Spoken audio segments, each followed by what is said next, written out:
Gwynn and Chris starts right now on 97.3 The Fan. Machado on the verge of history. The 0-1. Hard hit grounder left side off the glove of the diving Perdomo into left, and number 2,000 for Manny Machado in his major league career. Fitting. A ball off the bat of 109. Perdomo did his best to try to prevent the hit. Unsuccessful. 2,000 for Manny Machado. Indeed. 2,000. Sounds sweet. Would have been sweeter with a win, though. Padres fall to the Dbacks. The Snakes. Snakes. As Skraby likes to say. But So nonetheless, annoying. a very special moment for Manny and his family. And he finished with 2001 because he would later homer in that ball game as well. Padres go down, what was it, 6-3? 6-3. Yeah, 6-3. And so we do it again. Unfortunately. We do it again here tonight. 4 games series. 3 more to go tonight. Mr. Merrill Kelly on the mound for the D-backs and Nick Pivetta for the Pods. D-backs lineup already out. Padres not. So yeah, there it is. 2,000 was pretty special though. I mean, he is Manny's been locked in all season long, and he closed the gap on that pretty quickly. And now he has another 1,000 to go. Just another 1,000 to go. 999 to go. Yeah, there you go. 999 to go. It's ridiculous how people react to some of these things because How so? I immediately got text messages from people saying, "Oh, that wasn't a hit." I'm like, what about it wasn't a hit? The guy hit the ball at 109 off the bat. Dude literally dove for it. Yes. Like, what are we talking about? Yeah. I just think Just enjoy it, people. They're haters. I think that's what it is that they are actually haters. They're not. Is this they're what not it's like to deal with me? I mean, Tony couldn't answer. He gave me the look into the camera on YouTube. You If you want to You watch us said on YouTube, just search 97.3 The Fan and click the live button. yeah, no, that's stupid. That was a hit. That was a hit 1,000 out of 1,000 times. Unless he Yes. dives and makes the play and throws him out at first. That's the only way it's not a hit at that point. Yeah. Yeah. Yeah, it's that's silly. Nonetheless, Padres struggled again with runners in scoring position. Did not get a hit in that spot. Had opportunities. That game was in their grasp. They had a chance, but unfortunately came up a little bit short. We await to see a couple things today. See the lineup. Obviously, that's to come. But I think the next thing that, at least that I'm wanting to hear, is how Yu is feeling today after his first start back in 2025. Goes 3 2/3. Obviously, some rust after looking quite sharp in the first inning. And so, I think that's where we're at. I think, when you just kind of reading tea leaves, he posted about it on IG. Yes. That would tend to make me believe that he's feeling pretty good. Yeah. The next day he was very touched by the support that the city put together and the ovation he got. And so, that's anecdotal. That's not real proof of anything. But I know if I woke up the next day and my arm was hurting, I don't know if I want to be sending out a thank you IG message. That's just No, I get it. He said, I don't know when he said this, but he did say, quote, "I was a little bit worried about throwing the slider. It's a little bit stress on the elbow area. And just to be able to throw that pitch without any issues, I think that was the positive part of about today." So if he went into it apparently feeling a little bit nervous about the slider, and then he was able to get and he threw that as much as he threw the sweeper. Looking at his pitch breakdown here.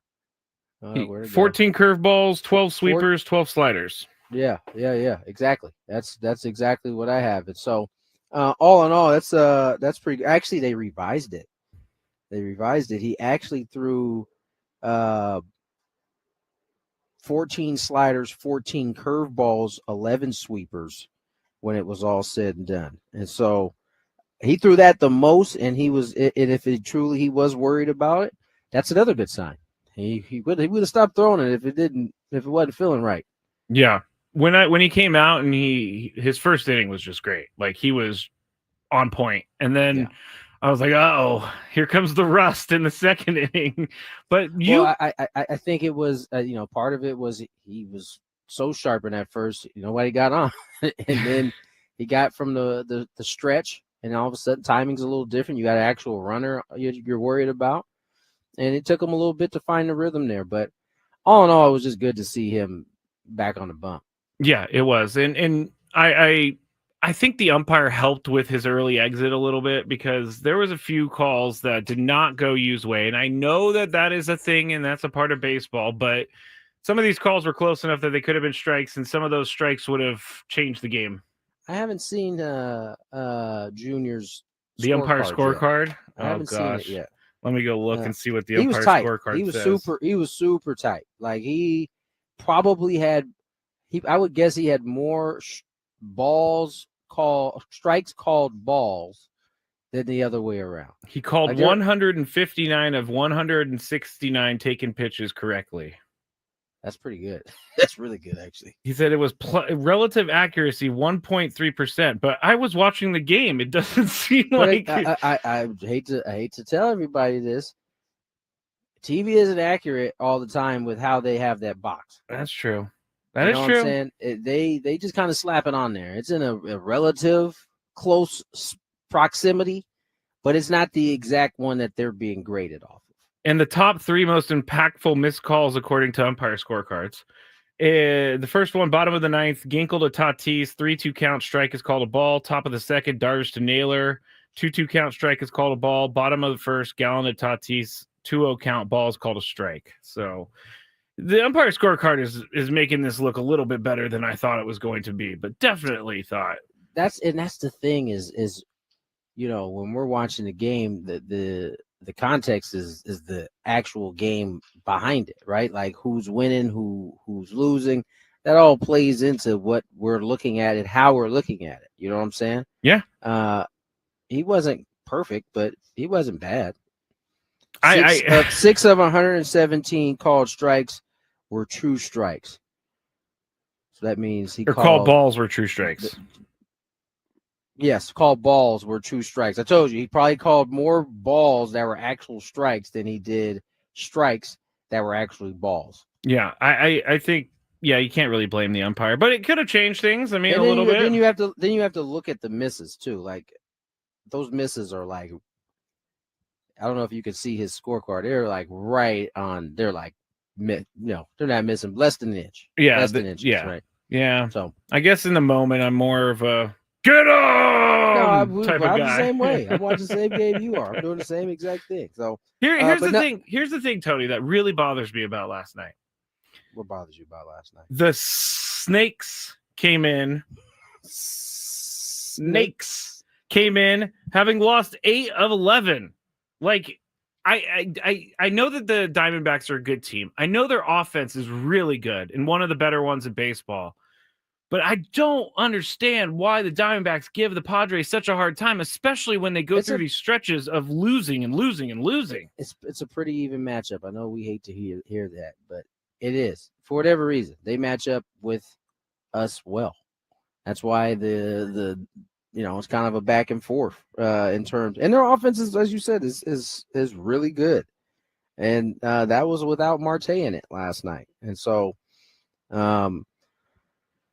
I don't know. This is a team that's on the cusp. They could, Padres take these next 3, they might be shipping some people off, but they also are in a spot where if they can win some, they might not do anything. So here's another thing that annoys me. I'm sorry, I need to get this off my chest. Go ahead. When a guy like Zach Gallen, who I know is a good pitcher and has done great things, and not just a good pitcher, a great pitcher. I said great pitcher. I said great things.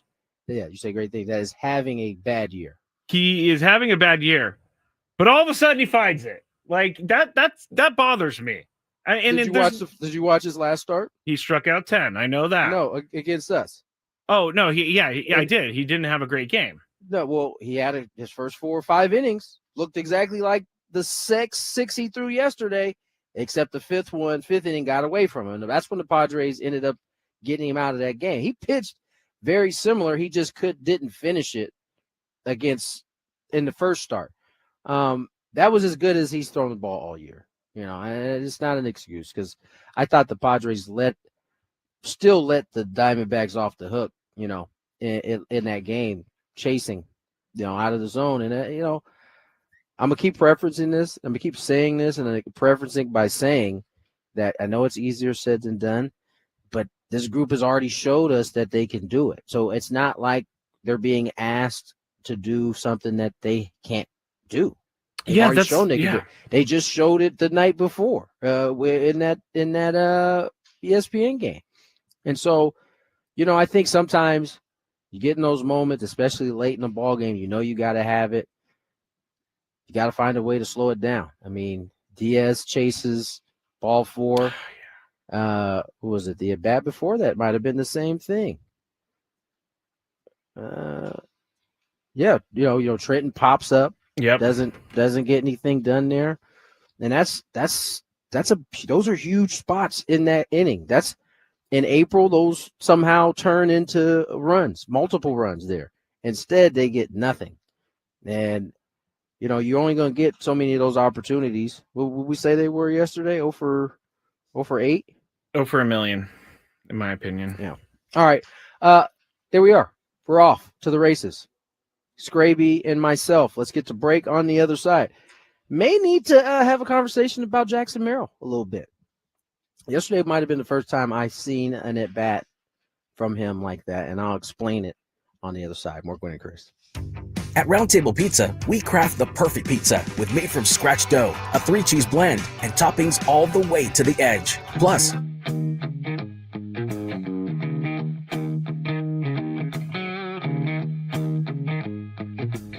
there's a Roadrunner. Meet me.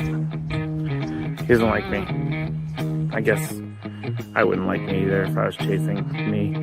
As you can see, I'm all Aztec'd out here at the Aztec Baseball Tournament. It's the SDSU Baseball Alumni Tournament. Right now, we are 1 under in the scramble. And Chris is playing well, so he's playing well. But our ringer, Jack Townsend, is playing really well. So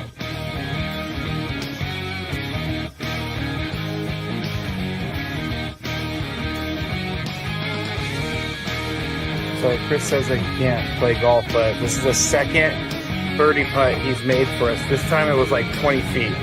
Thank you very much, Skraby. But once again, you're hitting some very nice shots as well. I'm not usually complimentary to you, but I can't help but be complimentary.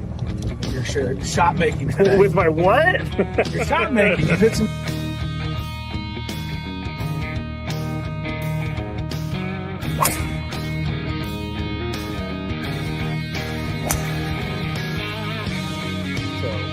We are league 10 now, and it's getting really windy. It's actually kind of cold. I'm not gonna lie, I know we're in San Diego, but we're 3 under as a group. We just got off the birdie, and I just hit my defense.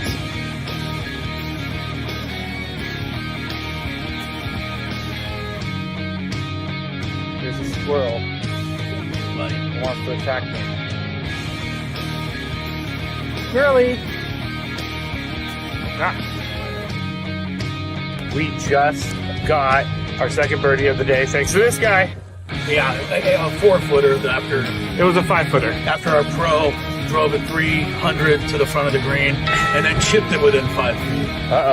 Skraby, don't feed the animals. Don't feed the animals. I do feed animals, but Chris made a birdie putt. Leaving the golf course.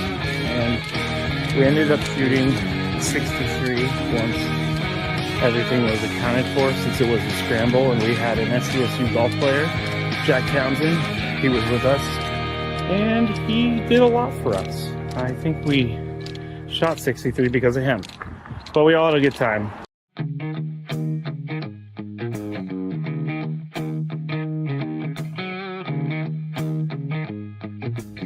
There's a Roadrunner. Meet me. He doesn't like me. I guess I wouldn't like me either if I was chasing me. As you can see, I'm all Aztec'd out here at the Aztec Baseball Tournament. It's the SDSU Baseball Alumni Tournament. Right now, We are 1 under in the scramble, and Chris is playing well, Tony's playing well, but our ringer, Jack Townsend, is playing really well, so.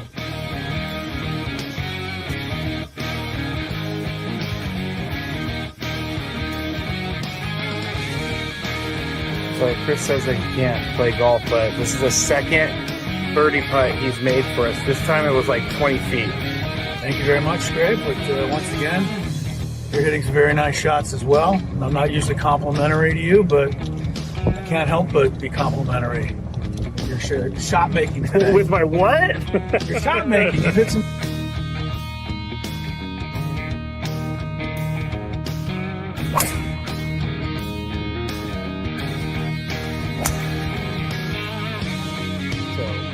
We are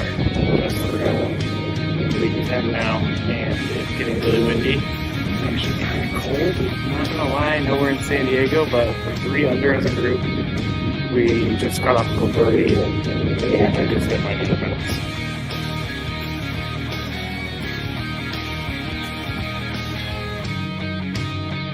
There's a squirrel. He wants to attack me.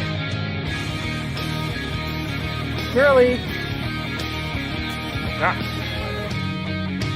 We just got our second birdie of the day thanks to this guy. Yeah, a 4-footer after. It was a 5-footer. After our pro drove it 300 to the front of the green and then chipped it within 5 feet.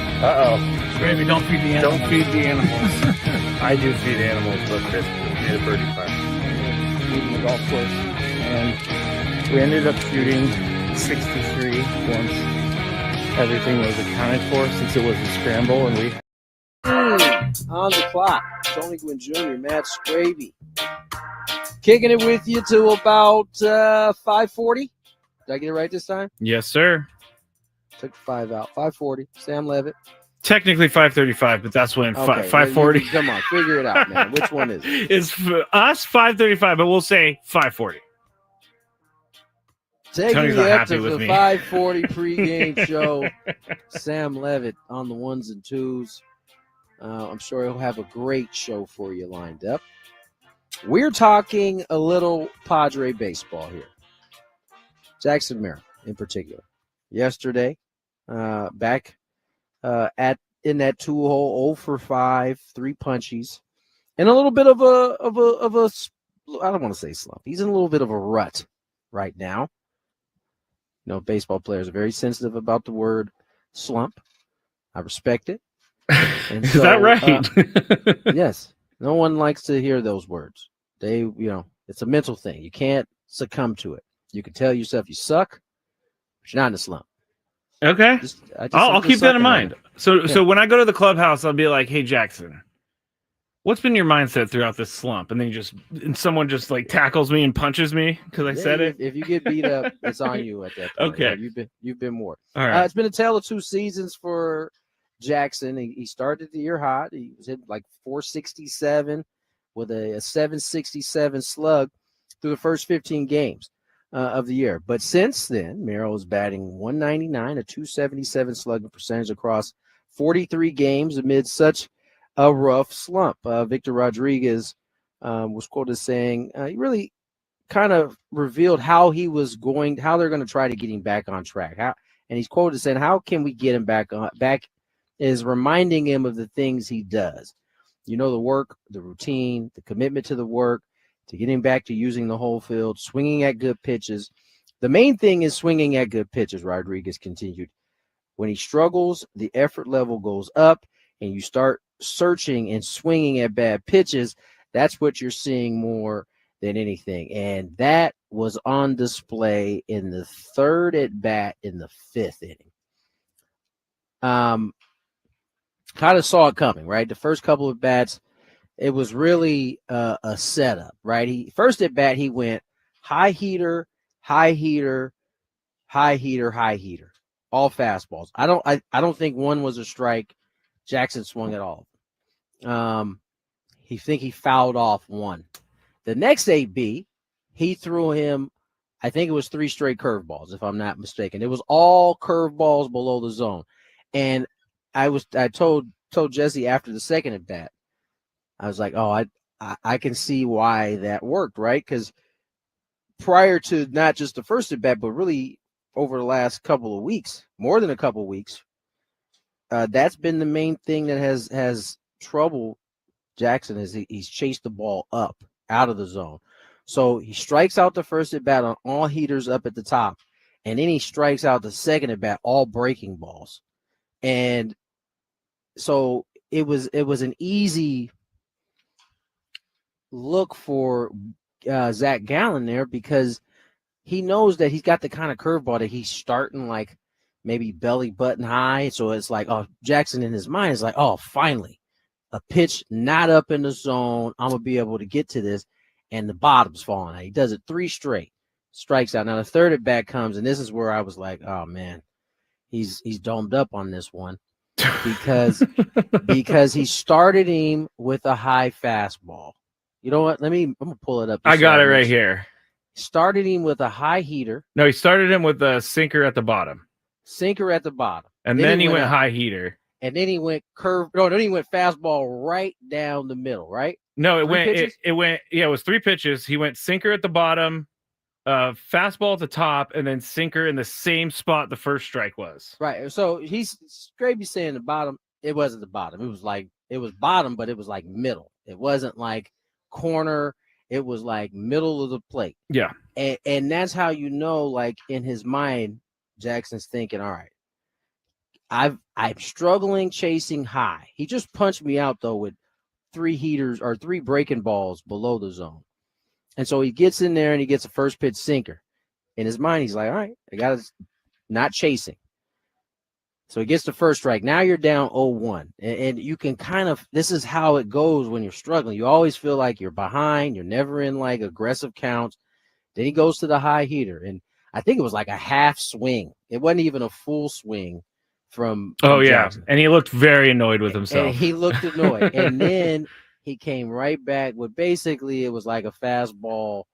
It was supposed to be down and away. It ended up like middle and down. And he didn't even get a swing off. And that's when you know the wheels are just spinning up there. And that's not a healthy place to be as a hitter. You want to be free of thought. You want to have at best case scenario, 1 thought. You might sometimes be able to get away with 2, but multiple thoughts are already a problem. So if you can imagine if you have more than just 2 thoughts while you're in that box trying to decipher all of that, you get a malfunction there where you like can't pull the trigger. I mean, I can't say I understand, but I kind of understand. It's not a good place to be in when things snowball on me in the studio. Things just get worse and worse and worse. I think the thing that there's a couple things. I think his swing itself is fine, so that's not something he needs to worry about. It's more about kind of resetting the head, like removing all the clutter. He is making a mechanical move that he's trying to fix right now. But, you know, what's interesting is I was talking to Victor 2 days ago, or it might have been yesterday, about kind of the same thing. And he mentioned that's kind of how his approach has been with Toddy. Like there are certain guys that you could talk mechanics to and like are really into that. And that's what helps them work through the process. Then there are other guys that you can't talk mechanics with. That only clutters the mind for them. And sometimes those guys just need to be and this might sound crazy because we're talking about like the best baseball players in the world that are being paid millions and millions of dollars.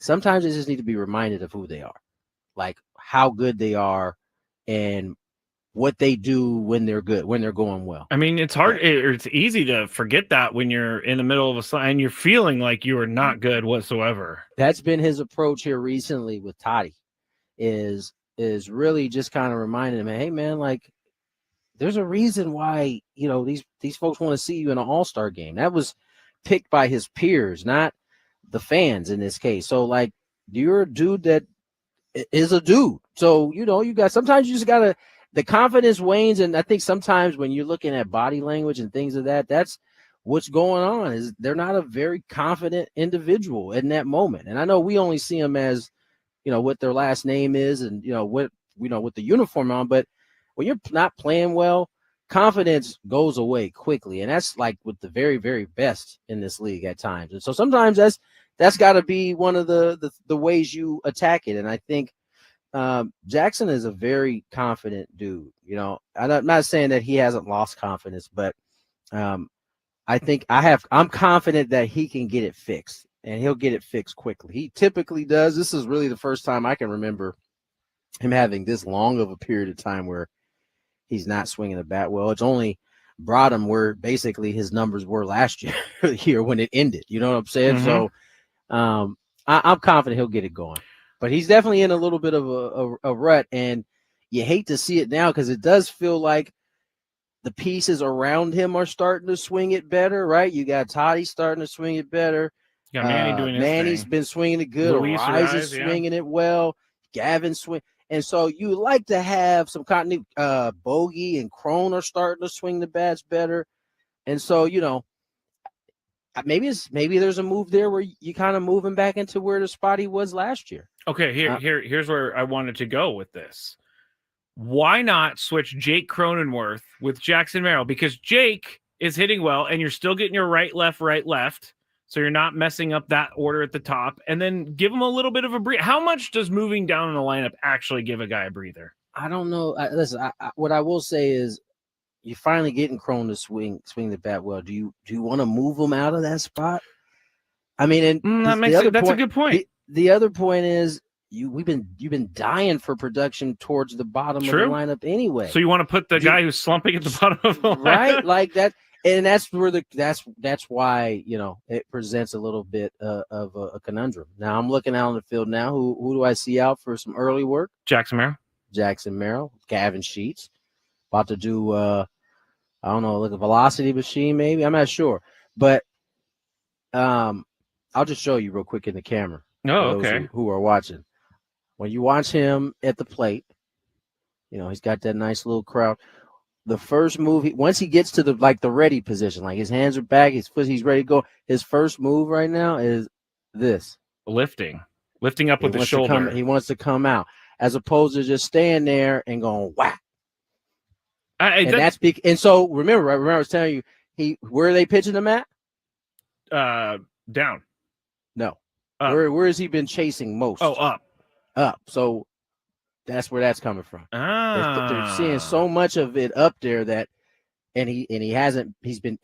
he's been chasing, he's not making this off of pitches that have been in the zone.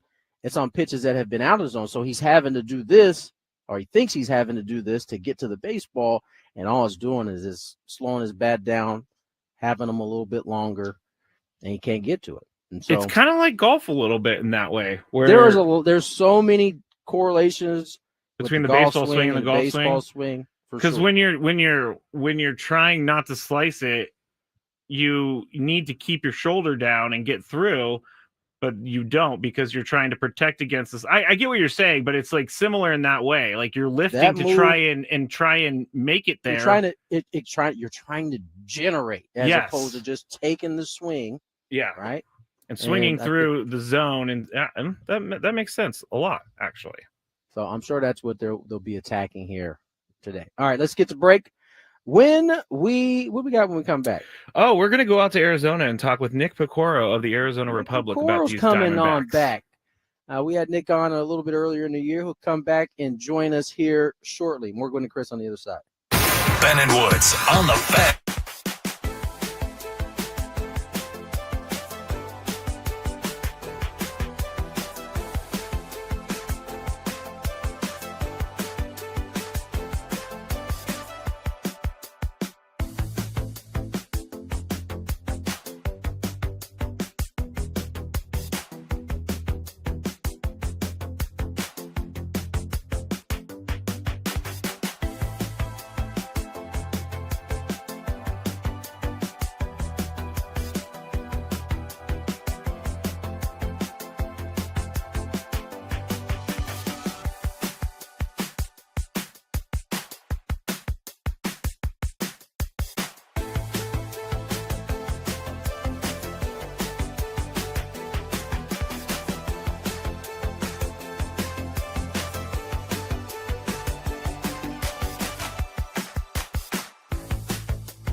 Not 8. Oh my gosh, I was about to say 8:35. It's definitely not 8:35. What inning is the Padres game in right now? It's 2:35.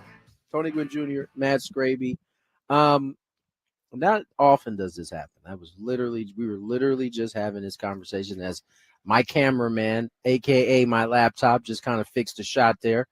We were talking about lineups, and I was just saying how, you might have to move Jackson out of that spot because, you guys around him are starting to swing the bat better. Oh, wait, hold on. I have something for this. What do you know? The lineup. And we have a change. Wow. And this looks a lot like it looked at the very beginning. We all wanted a change at that point. But here it is. Tatis Arise hitting second.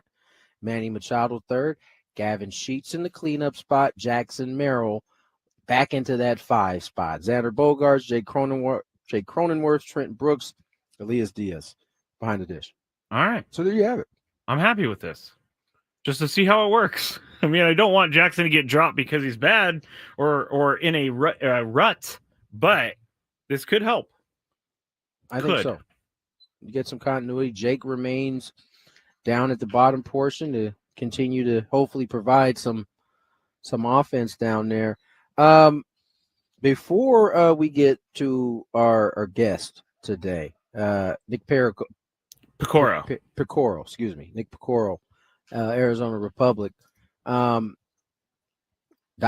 are one of those teams that certainly, as we said, they lose 3 or 4, they could be shipping everybody out. They win 3 or 4, they might feel differently about their opportunity. But we'll get a chance to talk to Nick a little bit about that. But interesting. I don't know that it's all that interesting. You could almost say you anticipated it a little bit, given that the pieces around, it was different when everybody was kind of trying to figure out their way, or there were just 1 or 2 guys swinging it. But there's some guys who, seem to be trending upwards right now in the lineup. They are. And Gavin Sheets, I like in the cleanup spot. What do you think, Tony? Is Gavin Sheets, has he played good enough left field for the Padres to not make that a priority at the trade deadline? I think he's played a good left field while he's been out there. I don't know that you don't look for another outfield. Like if you could find it, you go for it. For sure. I think you definitely like versatility, and he's shown that he has some little versatility, right? He could play first, he could play some outfield, he could be the designated hitter. But if you can get I think it's, as we talked about yesterday, listening to AJ Preller,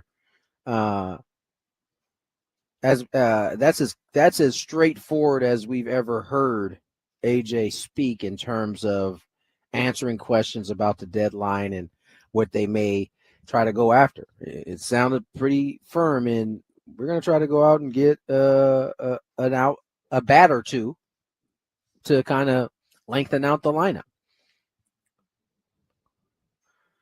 All right, let's hop on the phone lines. We have our guest on the line, Nick Picoro, Arizona Republic. Nick, how are you, my friend?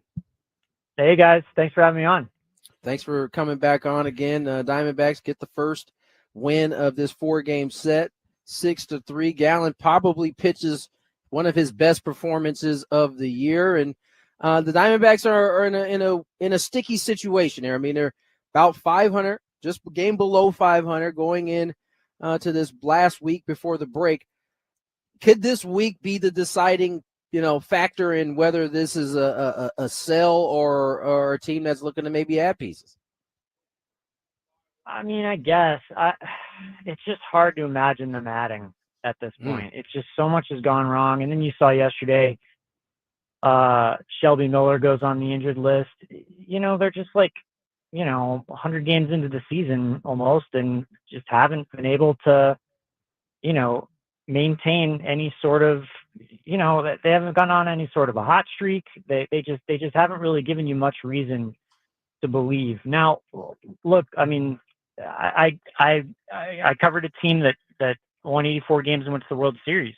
So, anything's possible, and teams can catch fire and have things go right for them. And maybe that happens here these next few weeks.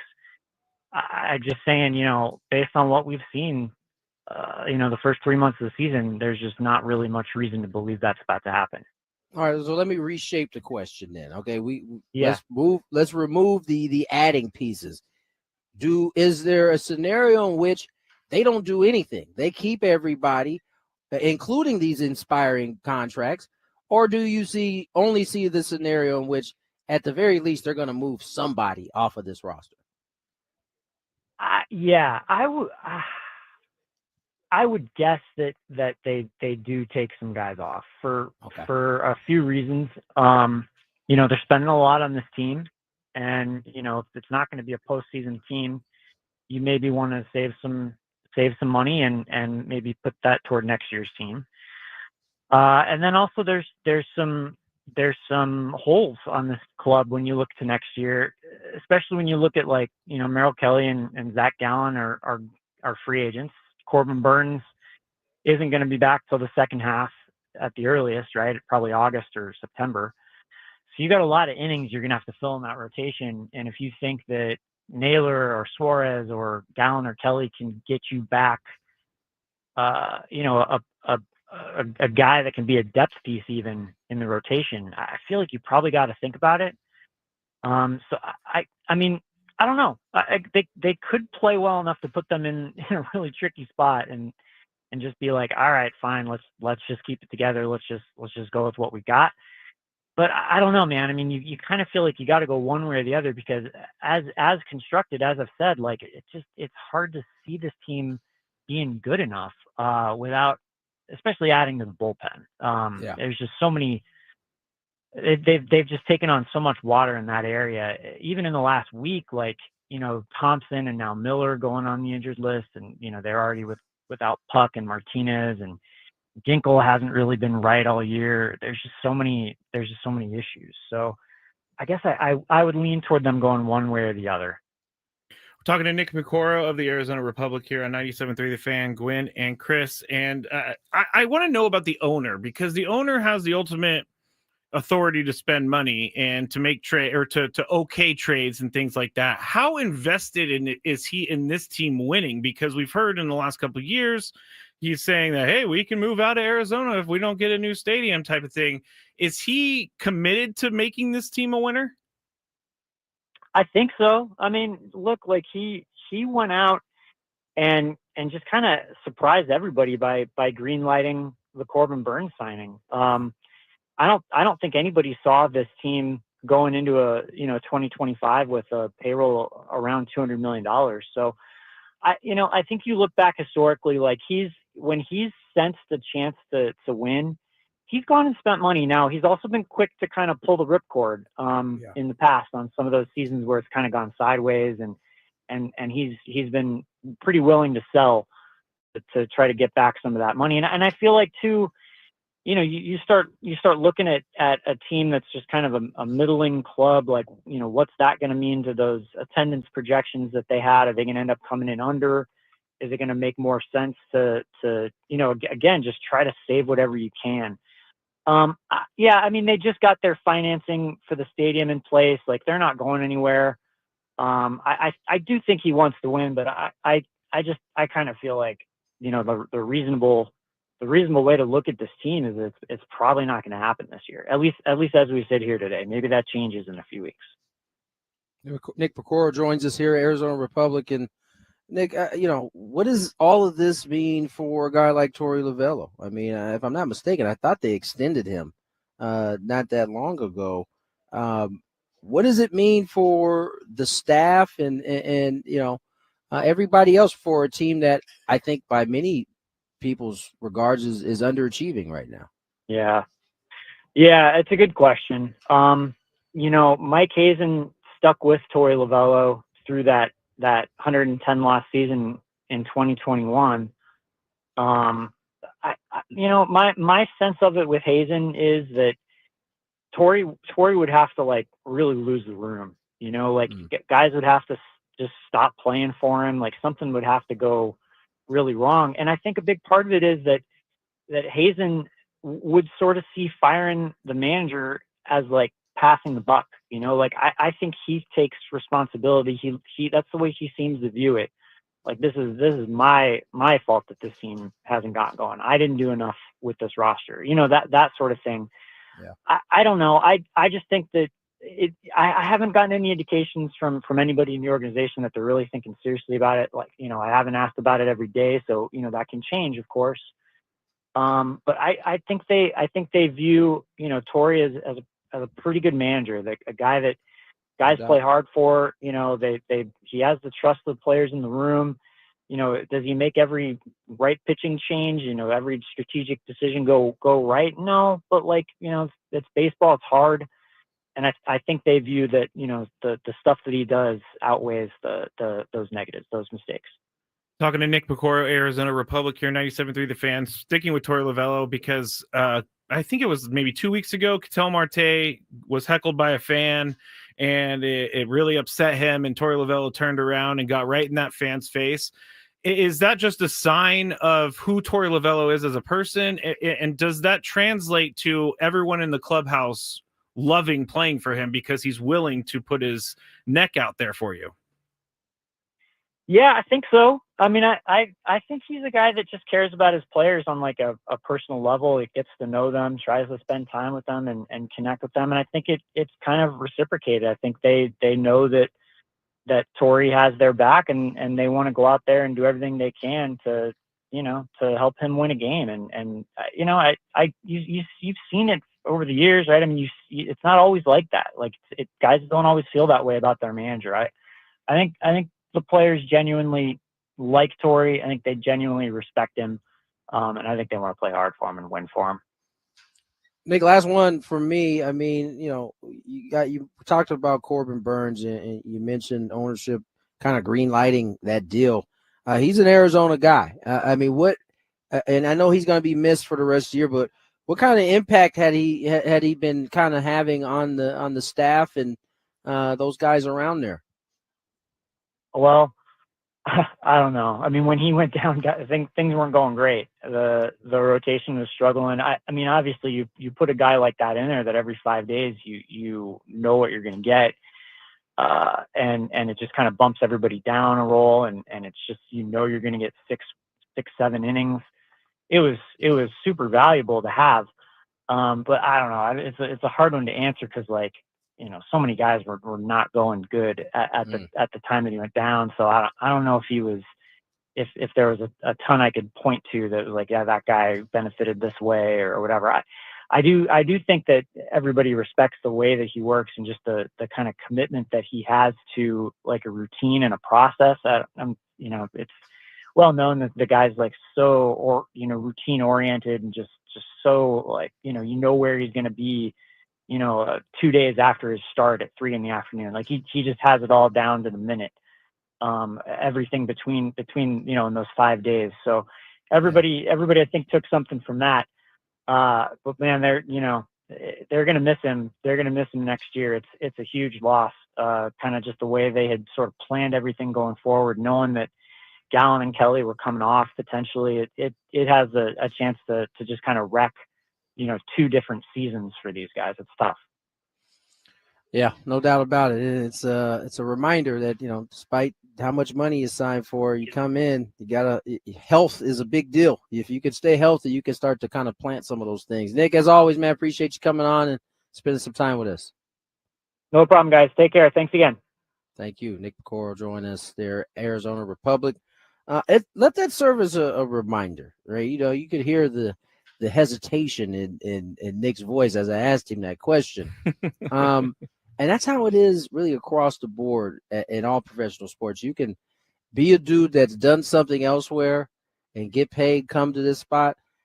All eyeballs are still going to be on you in terms of like, all right, what you going to do? These are new teammates. They're all, I'm sure, want to follow your lead. And as you said, it sounds like there's a great deal of respect for the way he goes about the work. But it didn't sound like he was helping out. That's just one part of it, right? Yeah, The other element is the performance part, which is what you are, what you have been able to make a name off of. And in his first year, as we often see, he is not The only one. We watched pretty much every guy coming in the first year of a deal after signing it. Nowadays, seems like they struggle in that first year. They do. And it's across the board. Position player, pitcher, big name, medium name, whatever. The human nature is, I'm going to show you guys I earned this. And then you go out and you try to show everybody, and it goes the exact opposite way almost every time. I know that he probably just had Tommy John surgery with Corbin Burns, but when you asked him, how is he doing around the club? He was like, I mean, how much does a guy actually stick around a team after they're injured? That will, and they're in Arizona, so there's no excuse. I'm sure that's going to be something that is the jury's still out on, right? I mean, will he be around? Because that kind of stuff gets talked about, like, maybe not to his face, but certainly it's talked about. If you're not around and you just disappear and you're on your own program, that will be noted. There's no doubt. I'm not saying that he is doing it. I'm just saying that guys pay attention to that kind of stuff, because it takes a special type of person. I mean, someone of that stature to say, you know what, I'm just going to be around my teammates, even though I can't offer them anything physically right now. I still want them to know that I'm in this foxhole with them. You know what I'm saying? And I think those are how you kind of plant some of those roots when you come to a new team. You do things like that. Like you get her. I mean, Joe Musgrove's here every day. Yeah.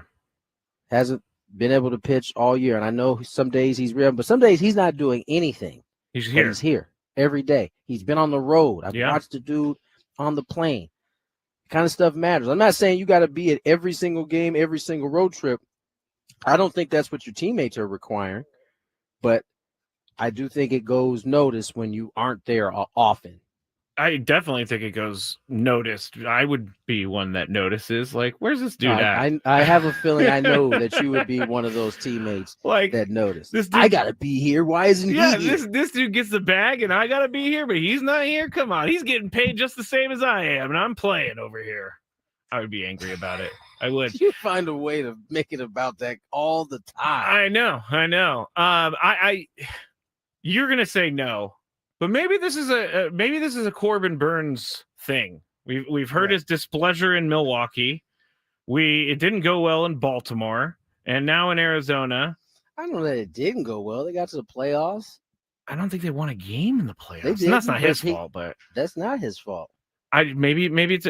I understand why he was angry at the Brewers, because the Brewers seem like that team that's going to take everything that they told you back in that meeting. Chose to go. I know that someone in his circle said, "Hey, man, it's probably not a good idea to go. They're going to do this and this and this." And then he was I'm sure somebody said that to him. Every agent says that. Like, I don't think it's a good idea that you go, because they know most of their clients can't handle hearing that kind of stuff. I know I wouldn't be able to hear that kind of stuff. Yes. Like, we know you try really hard, but you really stink at trivia questions during Christmas with the fans. That's it. Yeah. At the end of the day, you net zero. Okay. That would be fun. I mean, that'd be tough for anybody's ego to. Of course, especially with the money that they're talking about, because he feels like he should be being paid this much versus the guy who got this much, and all of that. That's why, I mean, as much as it irritated Padres fans, I couldn't be mad at Hader. Like, he literally got jobbed for trying to be a team player. Like, oh yeah, I'll pitch in the 7th, 8th, and 9th. I'll do it all. Whatever you guys need from me. And then they went into that arbitration, was like, yeah, man, you're not a closer. We have you throwing in the 7th and 8th this special many times. That doesn't sound like a closer to us. Wait a minute, I was trying to do this for the team. If I was fly on the wall. Man.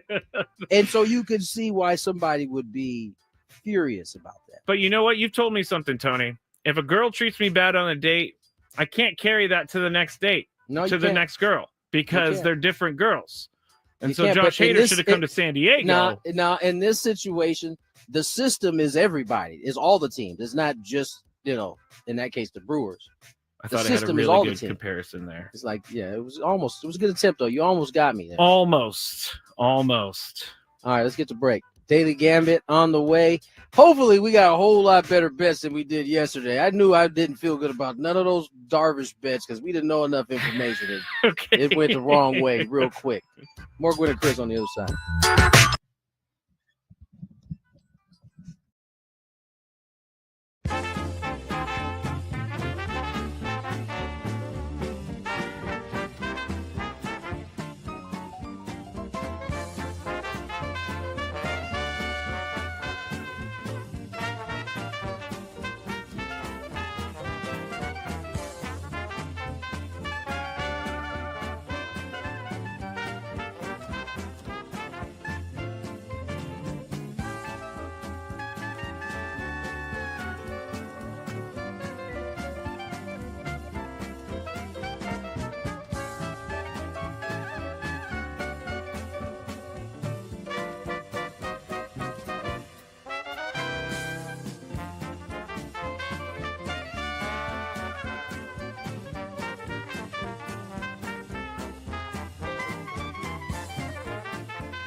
Oh, 3 o'clock.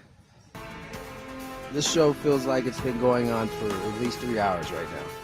Well, usually Chris and I are fighting in the break, and so you don't get much communication from me when you're at the stadium.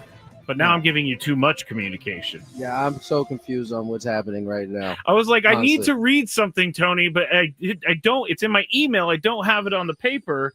So maybe and you're like, what? And then I tried to explain again, explained it horribly again.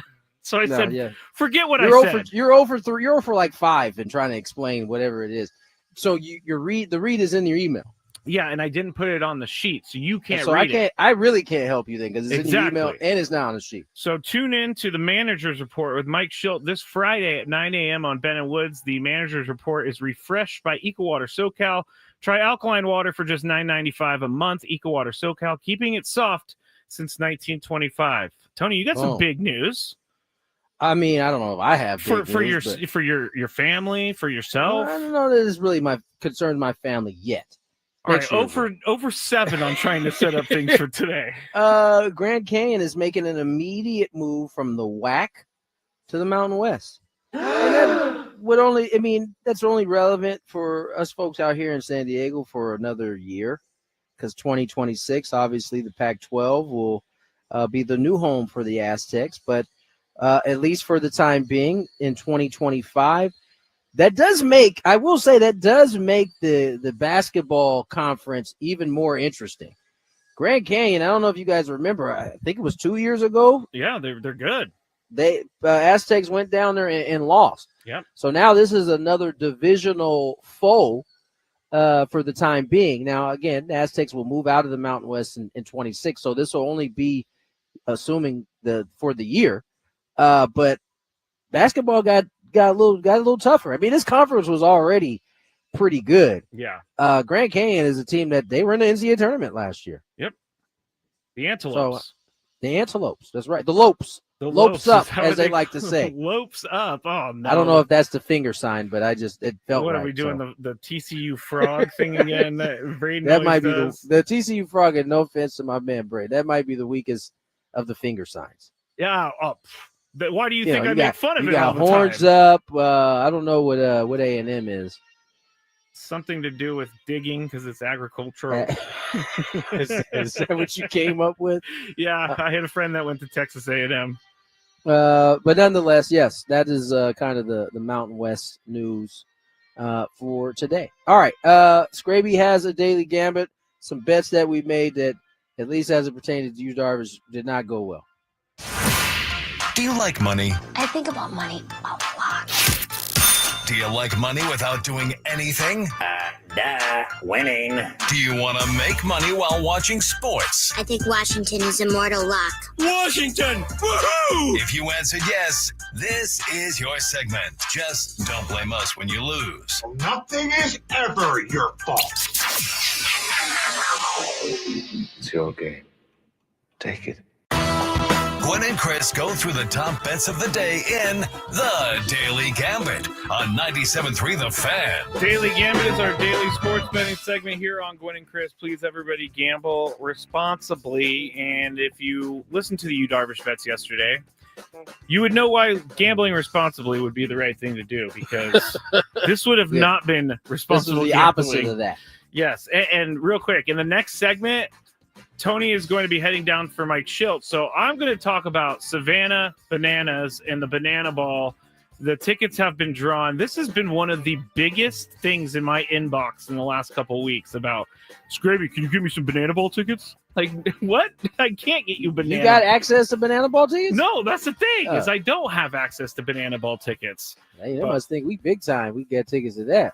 Yeah, I know. If we're giving those away on the show, I might have to fend people off. This is the biggest ticket in town, other than the Padres. It's such an interesting thing for me, right? I mean, it's the Bananas seem like it's doing so well. It is probably can only do this well they found like their niche, right? They can tour the state. They don't need to. It's not an everyday baseball type deal, but. It certainly is having a ton of success, and people enjoy it. People really, really enjoy it. So I'll talk about that in the next segment. I also love when we do the Daily Gambit and Kenny G is doing the Star Spangled Banner on the field. I don't know if this gentleman is Kenny G. I'm pretty sure. Matter of fact, I know it's not Kenny G. Oh, but nonetheless, he's getting his pipes ready. I'm a huge fan of Kenny G because he's a great golfer too. Kenny G is Kenny G a golfer with all that hair? He's a really good golfer. I did not know that. He used to be one of those guys. Does he put his hair in a ponytail or something? Yeah, in the ponytail. Yeah, I was about to say that would be a lot maybe a man bun. Man bun works too. He used to do the AT&T Pebble Beach Pro-Am all the time, and he was one of those guys who people were like, okay, we could bet on him to win the amateur side because of course that's what people were doing. Because it's Kenny G. Kenny G. We can bet on him. Him and Al Del Greco, both always the ones that are being bet on for that stuff. All right, bets we made last night.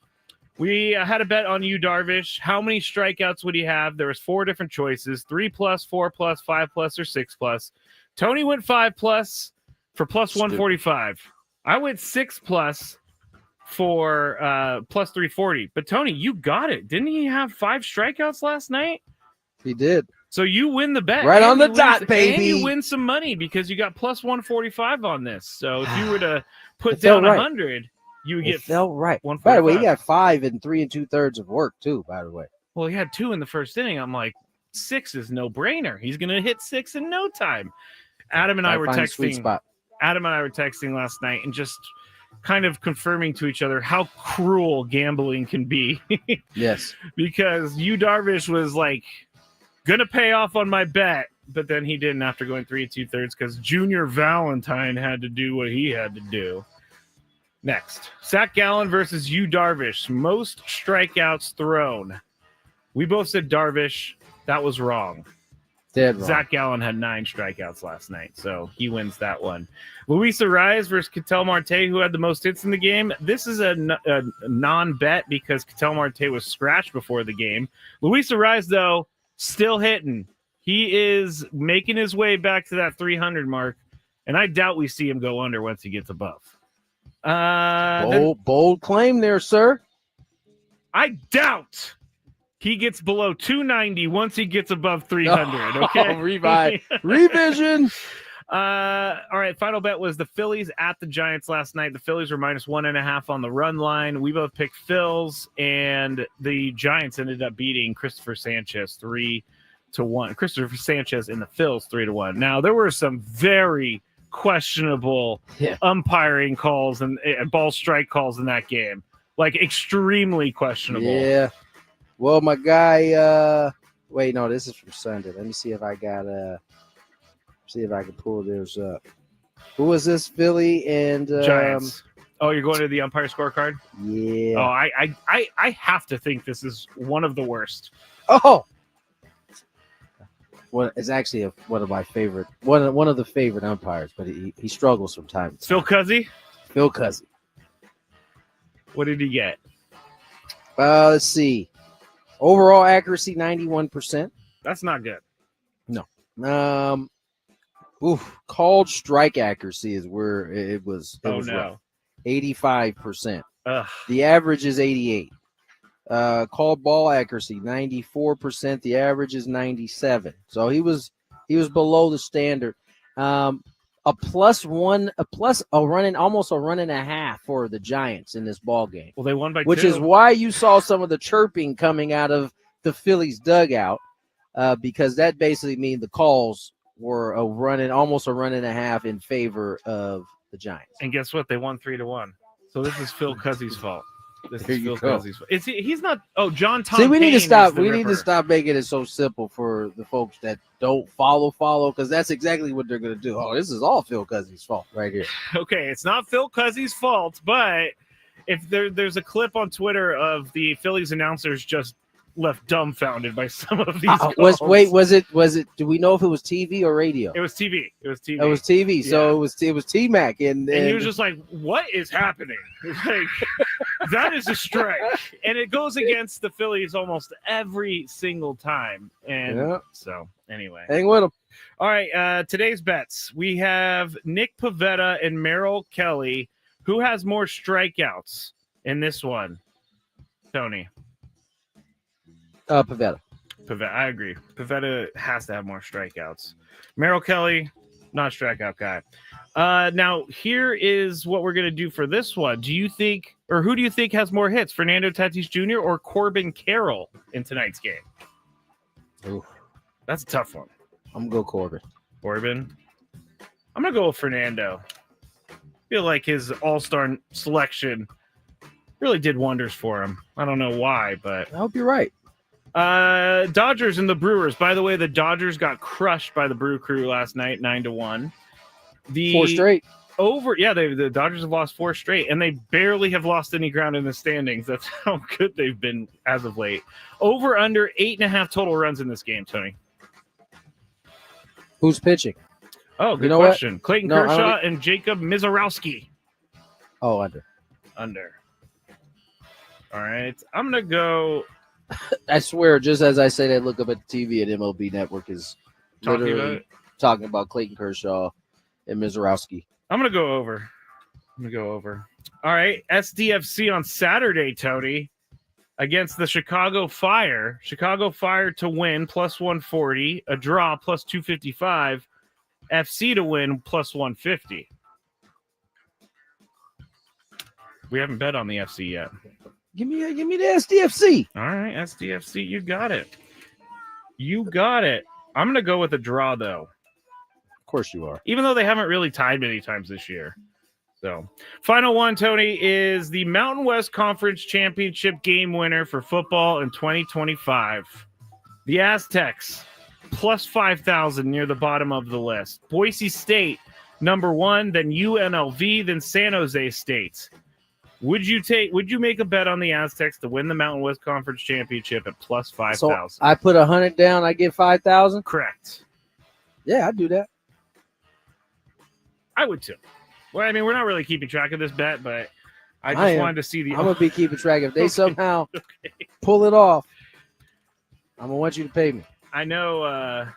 Football season for them is coming up real quick. We're going to have games soon, and we're going to have an NFL news and notes later on in this hour. But that is it for the Daily Gambit. As everybody can see, Chris usually does the bets, and he takes it really serious. So he always has like great bets. I just have the most random bets of all time when I pick them. But Chris will be back on Monday, everybody. That's it for the Daily Gambit. All right. I'm going to step aside, hand this off to Mr. Skraby, and I'll be back to join you guys a little bit later, talk a little Big Five. We'll get into that NFL news and notes, all that a little bit later on, but take a break. More Gwynn and Chris on the other side. There's some traffic. After traffic will be later. Should have given you the signal. Hey, Tony Gwynn Jr. here to tell you why.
here in the Odyssey Palace, 97.3 The Fan. Matt Skraby with you. Tony will be back next segment for NFL news and notes, which will include a very upset wide receiver who may hold out of training camp if they can't get a contract in time. So we'll talk about that. We'll also talk about Kirk Cousins' comments on Michael Penix Jr. and also the early list of head coaches on the hot seat. We'll talk about all of that here in the next segment. But before we get into Savannah Bananas and everything that happened today with that, we need to talk about the big news. I guess it's not huge news, but it's definitely news. And the lineup has been changed for the Padres today for a little bit, or for just a little bit. Jackson Merrill is now batting in the fifth spot instead of the second spot. So it goes Tatis, Arraez, Machado, Sheets in the cleanup spot, Merrill, Bogarts, Cronenworth, Brooks, and Diaz. So they're trying something new, and they moved him down. And I think that's a good idea. I guess it can only be a positive, right? I mean, if he starts to hit again, then you got someone in the middle of the order that's able to hit and able to drive guys in. So it can only be a positive, I think. There's no negative to dropping him down to fifth because you're not losing anything right now when he's in the second, or from going from second to fifth, because he's struggling. He's in a rut, as Tony said. There's no such thing as a slump for players. I have to remember that before I go into a locker room and ask them about their slump. He's in a rut right now, so they're trying to get him going. And we talked about Victor Rodriguez a little bit earlier, and him basically reminding Jackson Merrill of the things that he's done well. And so he can stay in that mindset when he's taking his at-bats, and he can, do the things that he did last year and the early part of this year. But as we were talking about the at-bats earlier in the show with Tony, I mean, I hate to say it, and I don't want to say it, but he seems like he's a little bit lost right now. Pitchers are kind of toying with Jackson Merrill now, and he's swinging at a lot of pitches outside of the zone, which is not something that Jackson Merrill did. So sometimes moving down the order could help. Sometimes just taking the pressure off of yourself could help. But we'll see what happens with Jackson Merrill moving to the fifth spot in the order. And we'll talk about that more as the show goes along. We'll also talk more about the left field position. I have some more thoughts on left field and whether or not the Padres should be focusing on getting a left fielder now that Gavin Sheets plays a decent left field. We'll talk about that as we go forward as well. But Savannah Banana Nation is very excited for this Savannah Bananas team to come to Petco Park on September 5th and 6th. And today I saw a lot of social media posts with pictures of emails that were two people saying, congratulations, you got your banana tickets. And I saw a lot of that. And I have been told by some of my friends that they got banana tickets. Can you call them the Bananas? I guess you can. But I have gone through many feelings about the Savannah Bananas. Number one, I don't blame anyone who enjoys it. Please don't get it twisted. I'm not saying don't go to the Savannah Bananas game, because that's not how I feel. If you like the Savannah Bananas, that's fine. It might not be for me. And maybe if I do go, which I'm not sure if I'm going to go or not, but maybe if I do go, I will end up liking the Savannah Bananas. I personally, again, I'm talking for myself, I'm not a fan of I don't want to make this insulting, of novelty sports. And that's kind of a loose word and definition for the Savannah Bananas. Because like if you're not familiar, the Savannah Bananas, they have a different style of baseball. Like the umpire I saw twerking one time. If you hit a foul ball and you catch it in the stands, the player's out. They usually end up bringing some local celebrity to play for the Bananas whenever they're in a city. Like I know that Eric Hosmer played for the Bananas when they were in the KC area. So I know that this is a big deal. And it's not just a big deal. It is a huge deal because these guys sell out every single place that they play. Every time. It's not even a question as to whether or not they're going to sell out. People are constantly looking for secondhand tickets because the drawing always gives away the tickets to everybody, and they take them, and they don't deny them because they want to go to these Savannah Banana games. I'm just not the guy for it. Now, maybe do you think that's me being is that me just being a closed-minded person? Is that me just being an old man? I don't know. But Katrina says, Vincent the Dancing Ump. He's awesome. He gave me lots of hugs. Yeah, this isn't for me. It's not for me, but it is for everybody else, and I know it's a big deal, and it's at Petco Park on September 5th and 6th. So I'm not going to play down the fact that people are very excited for this, but I want to know how many people have tickets in hand and are going to go, or how many people are going to sell these for extra money. Because I was reading on Reddit the other day that some of the banana tickets go for like $200. I think you can get tickets for like $60 or $80 if you opted into the Savannah Banana ticket email or whatever it's called, I guess. But I'm just not feeling it. I'm not feeling it. If the chat has anything for me as to why I should go, then you need to let me know, or why I shouldn't think that this is not for me. SD Mike, definitely being a sour grandpa. I'd have to actually see it in person to form a solid opinion. Okay. All right. Seeing it in person would help a little bit. And there was someone on the chat a couple weeks ago when we were talking about this, and they said that they were very skeptical of going to the Savannah Bananas game, but they went with their son and they ended up having a really, really good time.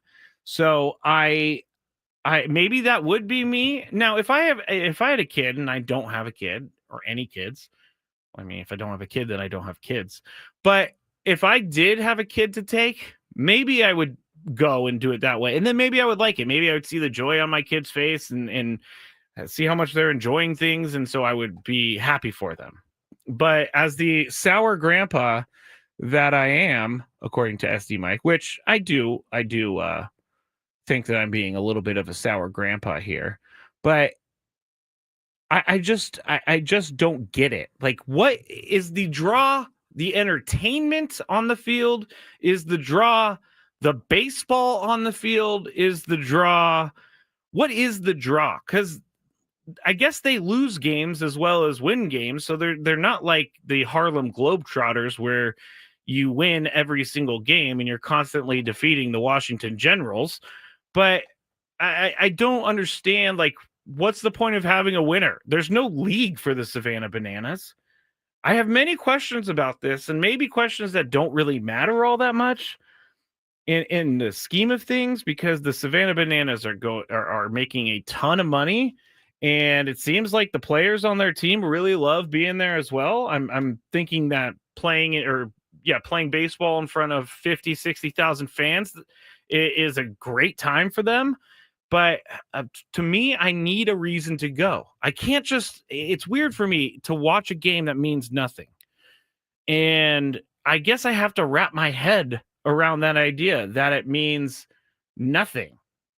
And that is just for the entertainment purposes. And I see some people in the chat saying that it's not, that's dumb. Don't waste your money. I'm not saying that, because I don't want to be the guy who's like, hey, this is stupid. You shouldn't waste your money on it because I said so. That's not what I'm going to do. You could definitely go and enjoy the bananas. I'm not going to think less of you for going to enjoy the bananas. But I have, I have really been thinking about this. And I have been offered tickets by some people, and I just don't know if I want to take a ticket if I'm not going to enjoy the bananas. Yes, Rod, you can catch an out that counts. That's the weird thing to me. Jose, curious to see who they bring out for their special guest. May see some Hell's Bells or Will Myers. Okay, all right. I'm good with that. That would be cool if all of a sudden you're sitting there and Hell's Bells starts playing and Trevor Hoffman comes out. I think that would definitely get Petco Park going. I wouldn't hate to see that. Padres diehard. I can't stand the bananas, and their prices are ridiculous, but it is more for children than middle-aged men. All right, I think I can get behind that if I know what it's for. If like at first I thought the Bananas were a team that was trying to like compete in a real world setting, but then I learned that they weren't, so it kind of turned me off to it because it's like it's just exhibition baseball with a bunch of players I know nothing about. But maybe I do need to look a little bit more into it. Maybe I should do it for the show. Maybe I should go for the show and report back and see if I am a full banana.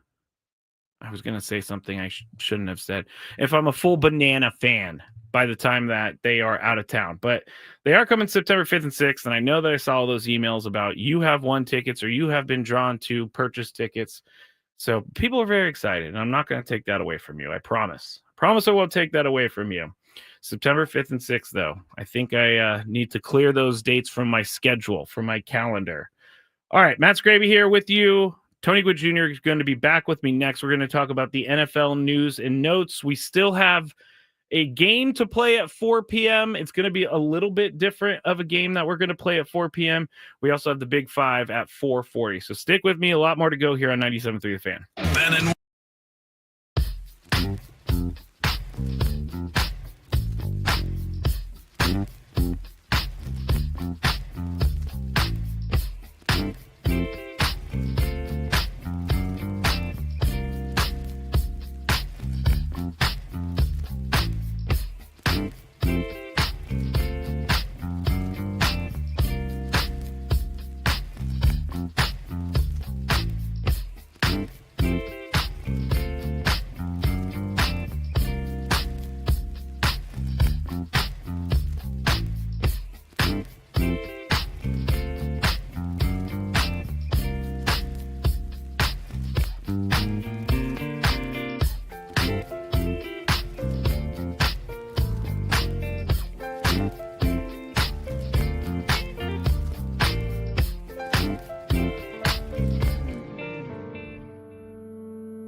thing.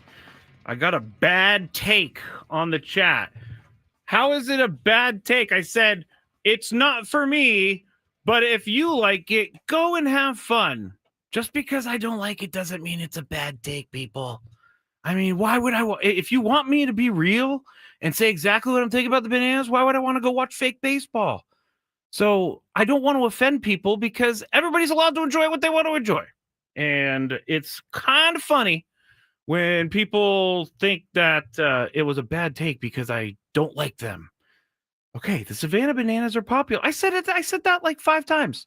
Savannah Bananas are very popular. Lots of people like them. Not for me. It's okay. It's okay. Just because I don't like them doesn't mean that I am a monster, which I feel like people are. I feel like people are thinking I'm a monster out there. The chat is getting weird today, I gotta say. Chat is being real weird today. There are a lot of experts on everything in the chat today. I always say I'm not an expert on everything because I want people to know that I don't think I'm an expert on everything. It's always funny, too, when the people on the chat have burner accounts and they just criticize the entire time. Like, don't you have something better to do with your life other than sit on a YouTube chat behind a fake name and a fake account commenting mean things? You probably don't have anything better to do with your life. Yes. I don't like being mean like this, but when people come at me and tell me I'm an idiot and like all this other stuff, then I get a little defensive.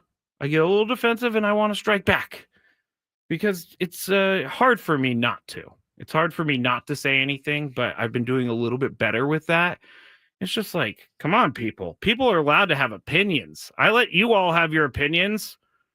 Even the people that are like, let's trade Manny, let's DFA Bogarts. We even read that stuff. I don't call you an idiot, even though I should.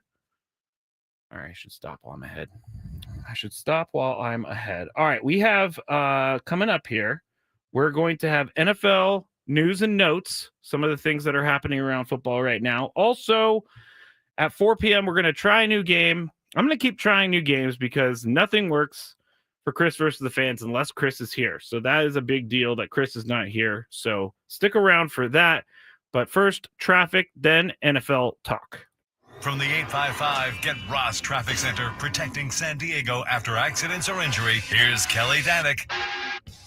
Folks aren't doing too good of a job navigating our roads this afternoon, guys. Way too many crashes here. Come on, one just cleared up on North 805 near 43rd, but South 805 at Imperial, collision in the second lane from the left.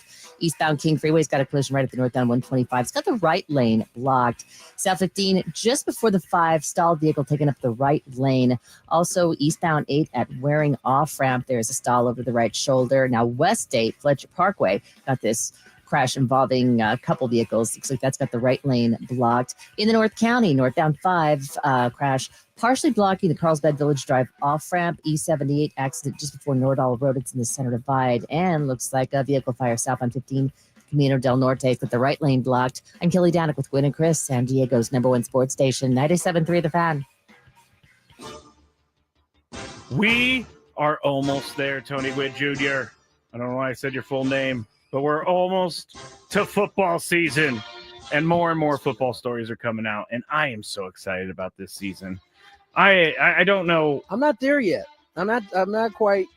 Probably because I'm doing these. Well, games. yeah, I mean you're locked into a playoff race right now, so right. So I'm not quite like dialed into ready for football yet.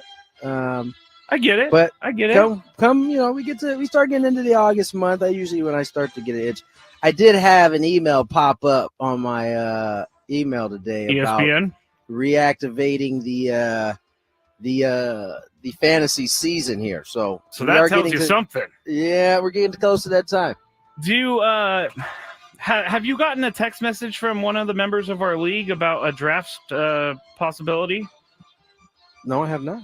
Okay. Are there rumors circulating? Yeah, there's been a text message that I've been sent by Will Galvez about 1 million times asking if it would be cool if we did an in-person draft. And he has pinpointed a day where you guys are in town. There is no Padres baseball. Oh, so I'm just giving up one of my off days. Is that what that sounds like? This is why he doesn't want to text you. This is why he wants to put it on me. And I said, it's better coming from you, Will. I asked Tony to do stuff all the time. It doesn't go well coming from me. It goes well coming from you. And so I'm a little upset. First of all, that's not true. It would come way better coming from you than coming from Will. Oh, that okay. being said, he has to send me the dates, and then I can kind of. And then you can finagle. There's a whole nother negotiations that this has to go on with my wife. So it's just like your wife can be there. I'm sure she could be there if she wanted to. That's hilarious. Yes, it is hilarious. Most of us are in town, so that's why I'm gonna tell Will. I would to this segment. I would be open to it. Okay. I would be open to it. We'll see how my other half feels. I always forget about that other half. All right, let's get into the news because there is some unhappy players out there. But let's start with our first unhappy player, a reportedly unhappy player, wide receiver for the Commanders, Terry McLaurin. Now, he says that there is a huge gap, or not, he doesn't say that, but reports are there's quite a gap between both sides, between the Commanders and Terry McLaurin. He's going to make $15.5 million base salary this year, $25.5 million cap hit for 2025. And he's seen over the last couple of years, receivers get tons of money, including Jamar Chase becoming the first wide receiver to surpass $40 million in AAV. Others are getting nearly $30 million per year. And McLaurin is in his final year of his contract, so he is a free agent next year. So he's kind of a lame duck in that regard. Even T. Higgins got a contract of $28.8 million a year. So there is reports that if they don't work something out with him, he's going to hold out going into training camp. What would your advice, I guess, be for Terry McLaurin? Because would you hold out or would you do what Jamar Chase did and play in a contract year? It worked out well for Jamar Chase. Yeah, it worked out well for him. Not worked out well for some others. I don't know. I don't want to tell man what he should be, how he should approach this specific situation in terms because listen, there would be an appeal to going back. The only appealing kind of thing out of this for McLaurin would be, man, we just had a nice little run last year. We could be even better this year. But you could also use that as your leverage, though, too. Like, yeah, you guys, I was a part of how far do you think you can go without me at that wide receiver spot? Well, we got Debo, so we're covered. Well, I think that's what the Redskins are. Excuse me, the Redskins. The Commanders are going to probably look at it like. Debo looks big as hell, by the way. But big he also as in muscular or big as in chunky? He looks chunky, but he looks like he's moving very well, though, for regardless of whether he's chunky or not. He always looks chunky in the offseason, and then he trims down training camp. He also had like a big baggy shirt on when he was out there doing his thing. So I don't know. Trying to hide the rolls. Stop it, hater. I think he should get his money is what I think he should do ultimately. Though. I do too. He's a really good receiver. And he's been a loyal commander is a good too. Word. Yeah. Because he went through like 4 different quarterback changes in 4 different years. He had Sam Howell at quarterback. He had all these bad And he was putting up numbers too, despite having all of these different quarterbacks. Now he's got a guy, Jaden Daniels, that's a good quarterback. You want to stay with him, but I understand why he wants to hold out because he's important to this team. He's important, and you know what's going to happen? His money. The Commanders are going to pay him his money. That's what's going to happen. That's what they need to do. Yeah, he's in a position to, if he holds out, then that's a bad thing for the Commanders.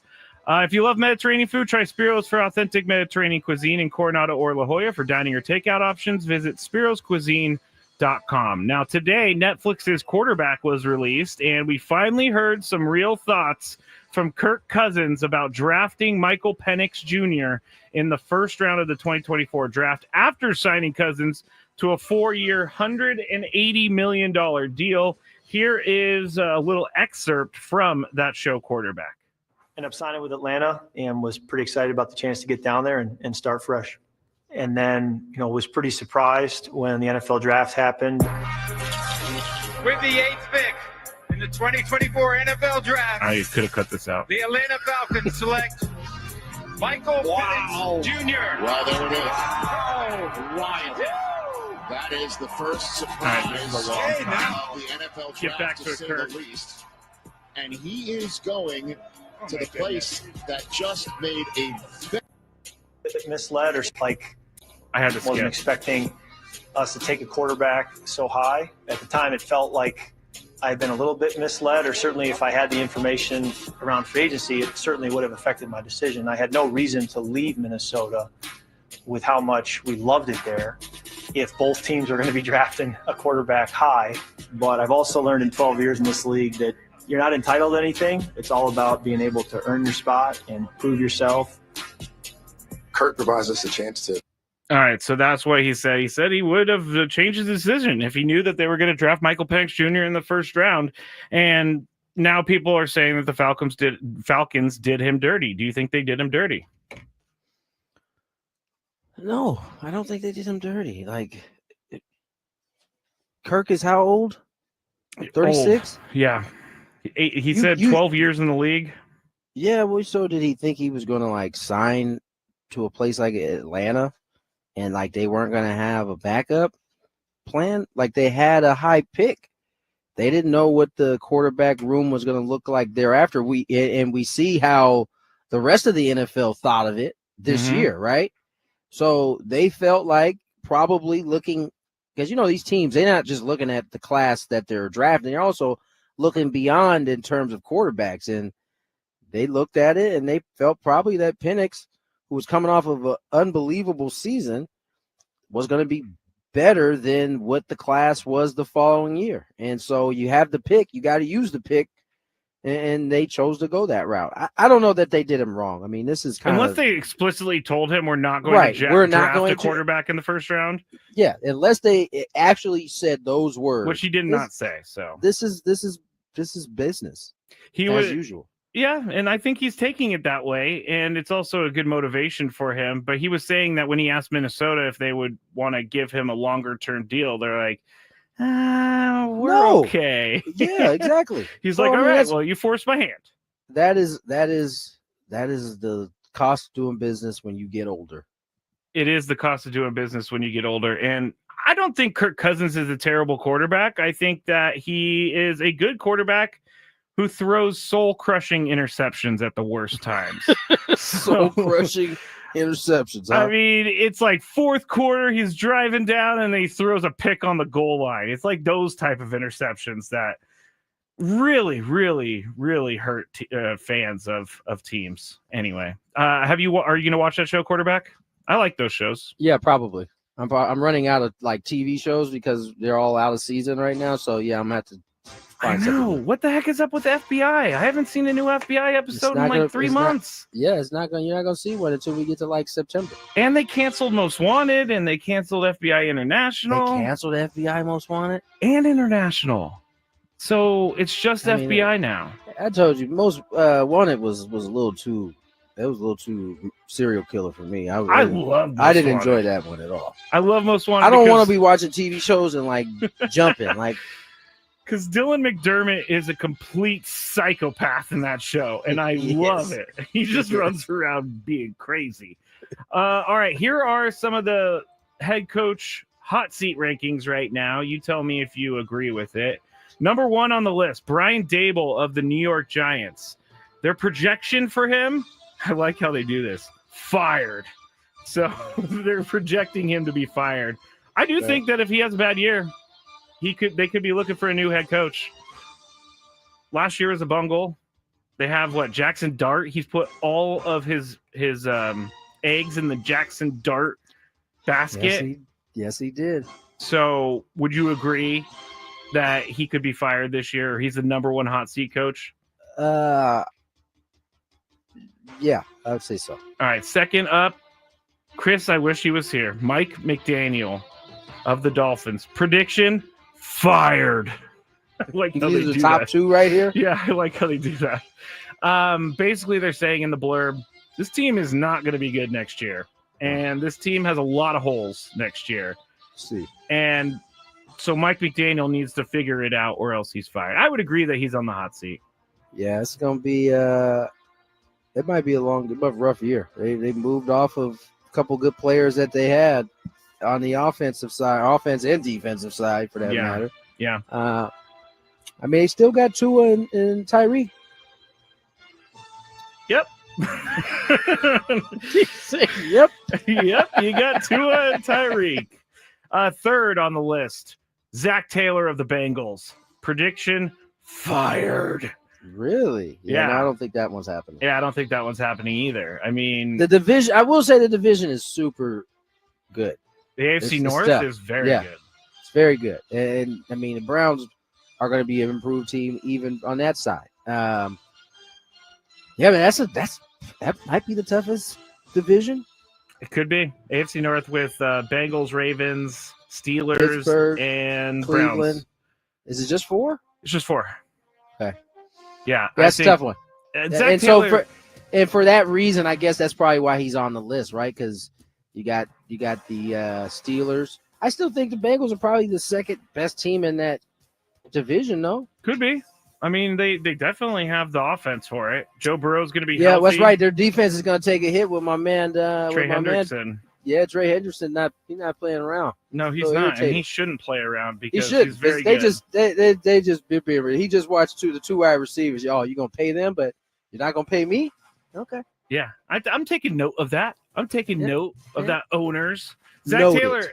Taylor is a victim of his own success because he got them to the Super Bowl, and he got them, I believe, to the AFC Championship in the year before, the year after.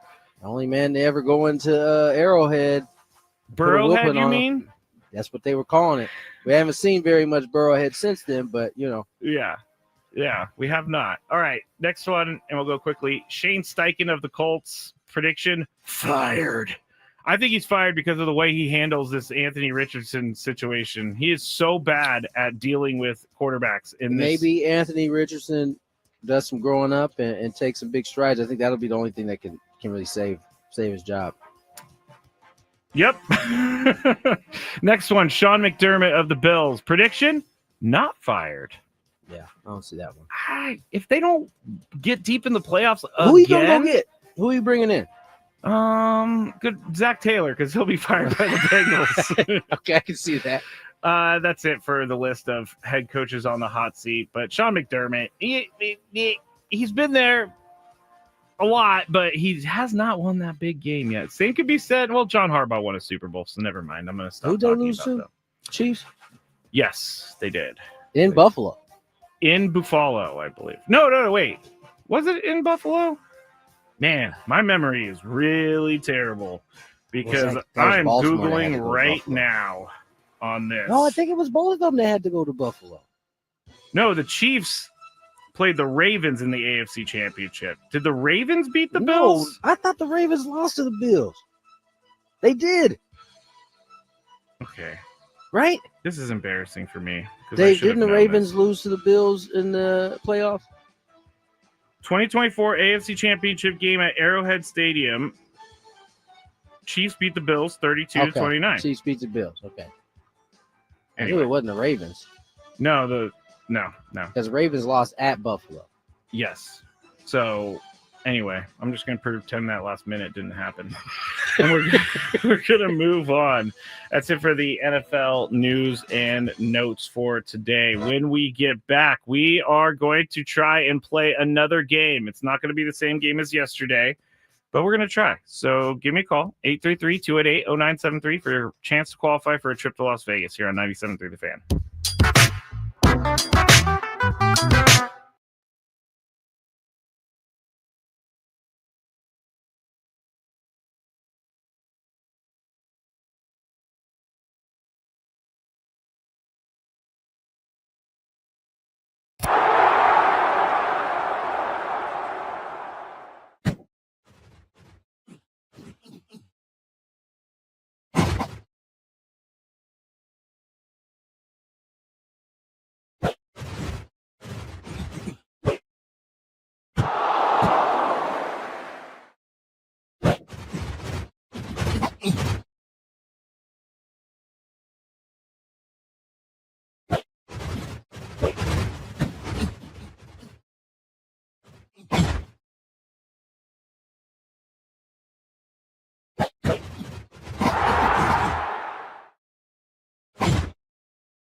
Matt Skraby back with you here. Tony Gwynn Jr. will return for the Big Five at 4:40-ish. We're going to play a little game here for your chance to win a qualification to Las Vegas. And then at 5 p.m., we will hear from I believe we'll hear from the skipper, Mike Schilt. So if I know that he has already done his scrum. I just need to talk to my guy, Adam and Sam, and see if we can replay some of that. But right now, we are going to play a little game. It's going to be different from yesterday. So if you would like a chance, 833-288-0973. You can give us a call. You will be qualified for a chance to win our grand prize, a 2-night stay at Park MGM Las Vegas, 2 tickets to Motley Crue on September 19th, and a $100 gas card. Catch Motley Crue's Las Vegas residency at Dolby Live at Park MGM September 12th through October 3rd. Tickets at Ticketmaster.com. We'll get into that in just a second, but as I was looking for the Mike Schilt audio on the 97.3 The Fan SD Twitter, I saw a retweet from our Twitter, and it was of Sam Levitt's video of Yu Darvish throwing on the field today. So that's a really good sign for everybody out there that Yu Darvish is playing catch today, a day after he made his Padres season debut yesterday, went 3 2/3, and we talked about that a little bit earlier. He looked pretty good for a guy who hasn't pitched in a while, and he looked pretty. It was welcomed to see Yu Darvish on the mound. It was very nice to see Yu Darvish on the mound because it's been tough with the starting pitchers, with Michael King and Yu Darvish out. It's been tough, but somehow this is where we need to give the Padres credit. Even with the injuries that they've had this year, where they missed Jackson Merrill for almost a month or maybe a month, then he went on the IL for a concussion, then he had Jake Cronenworth with a broken rib. For all the injuries they've had this year on either side, they have kept it together for the most part. I know that on a day-to-day basis, it doesn't seem like that, but I believe they've kept it together, and they just need to keep themselves afloat until the reinforcements get there. I said this on the Skraby show maybe 2 months ago. Help is on the way, just like Mrs. Doubtfire said. And so help is on the way once again. And I think sometimes we need a little perspective on the Padres, because if you are a Cleveland Guardians fan, you came into the year thinking that this was a year that they might be able to compete, and they are well under 500.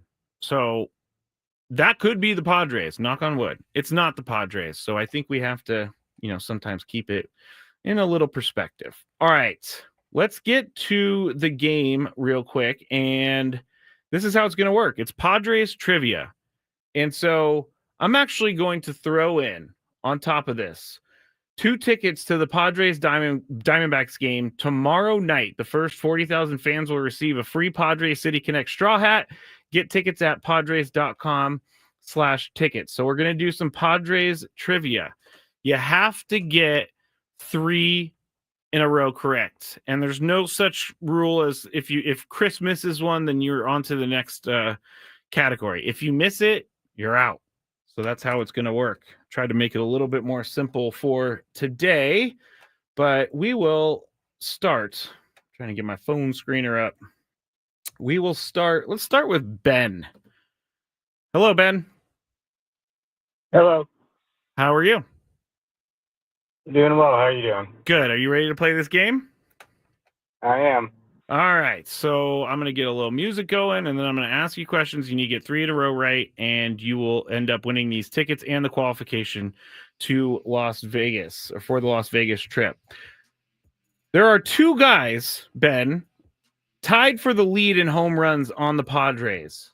Name both.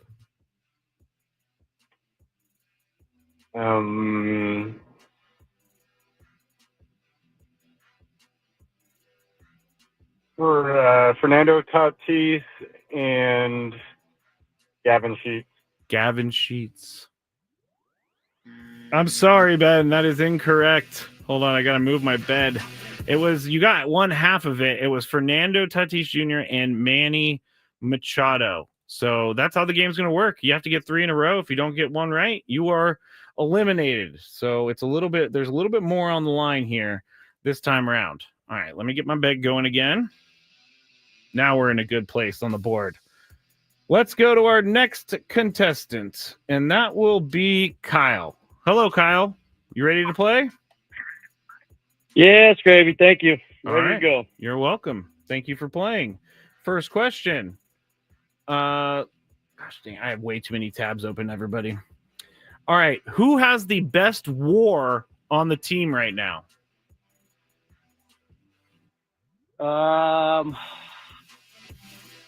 I would have to go with the guy playing almost every day, Manny Machado. Manny Machado. I'm sorry, that is incorrect. Manny Machado is second in WAR. Fernando Tatis Jr. is first in WAR for this season. Fernando's got a 3.7 WAR. Manny Machado has a 2. Where did he go? 2.8 WAR. So I'm sorry about that, Kyle. That is incorrect. See, this game's a little bit harder when you can't miss a question. That is for sure. Let's go to Tim in La Mesa. Hello, Tim. You ready to play? Hey, Scrabs. Sure, why not? All right, let's go. First question. How many games did the Padres win to start the season before they lost their first? 7. 7 is correct. All right, we're on to round number 2. I like that. That would have been a hard question. And they're in no order. They're not like Chris versus the fans, easy, medium, hard. It's just questions. All right, Tim, question number 2. 2 Padres pitchers have pitched a complete game this year. Name both. Kolick and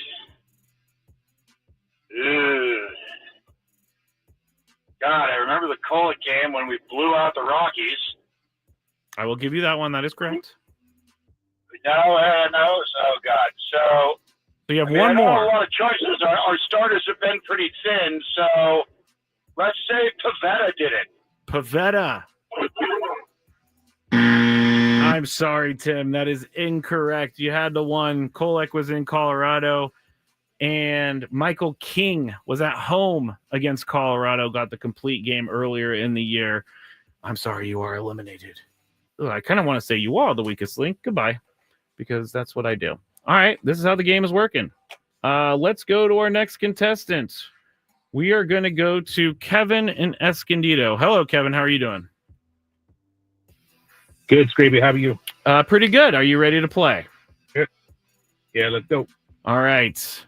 Question number 1. Which Padre pitcher has the most wins so far this season?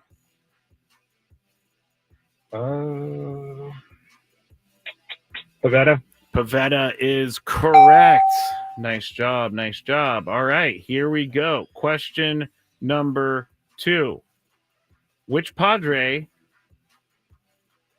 Why is it not? Which Padre? There it goes. Which Padre has the most stolen bases this season? That's Toddy. Toddy is correct. He has 19. He's been caught stealing twice. So that was pretty good. Here, let me get back to this, and then we will ask the third and final question. You get this right, then you are going to be headed to the Padres game. You'll also be qualified for that trip to Las Vegas. Who has grounded into the most double plays so far this season for the Padres? Oh, that's a hard one.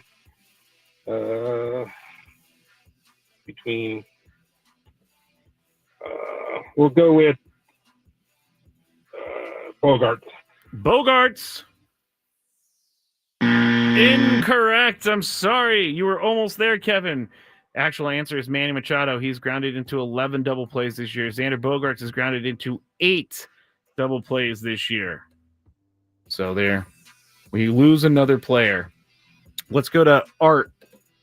Hello, Art. How you doing, buddy? Good, good. You ready to play? Yes. All right, here we go. Question number 1. Who has played the most games for the Padres this season? Oh, it's got to be our boy Machado. It's got to be him. Correct. He is the leader.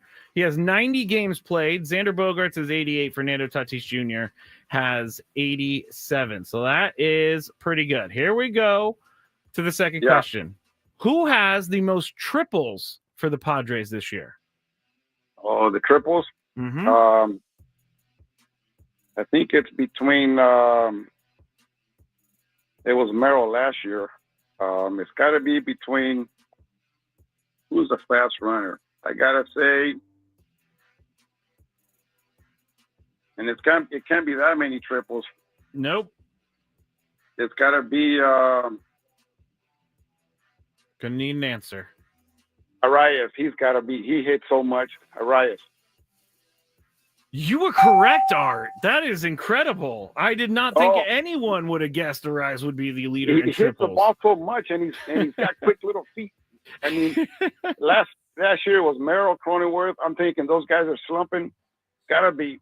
See, you're playing the game. You're playing the game. Luis Arias has 4 triples this year. Fernando has 2. Jackson Merrill has 2. Tyler Wade has 2. So very, very, very nice job. Got lucky. Got lucky. All right, here we go. Was that the first or second question? That was the second one. That was the second one. I thought so. I forgot to write it down.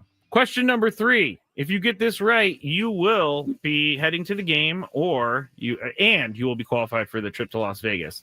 Which Padre has drawn the most walks this season? The most walks?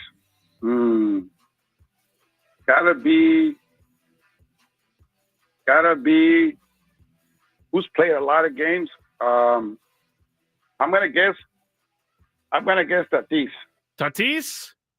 You are correct, Art. Nice job. You are the winner. You got all 3. Stay right there, Art. I got to go to break, but I'm going to get your information in the break. Again, I don't know if we'll be playing this tomorrow, but we will be trying another game tomorrow. This was actually a little bit better than yesterday's game, I would think. If you have any thoughts on which game was better, hit me up in the chat on YouTube. Just search 97.3 The Fan when you go to YouTube, and Art is the winner right there. Thank you for playing, Art.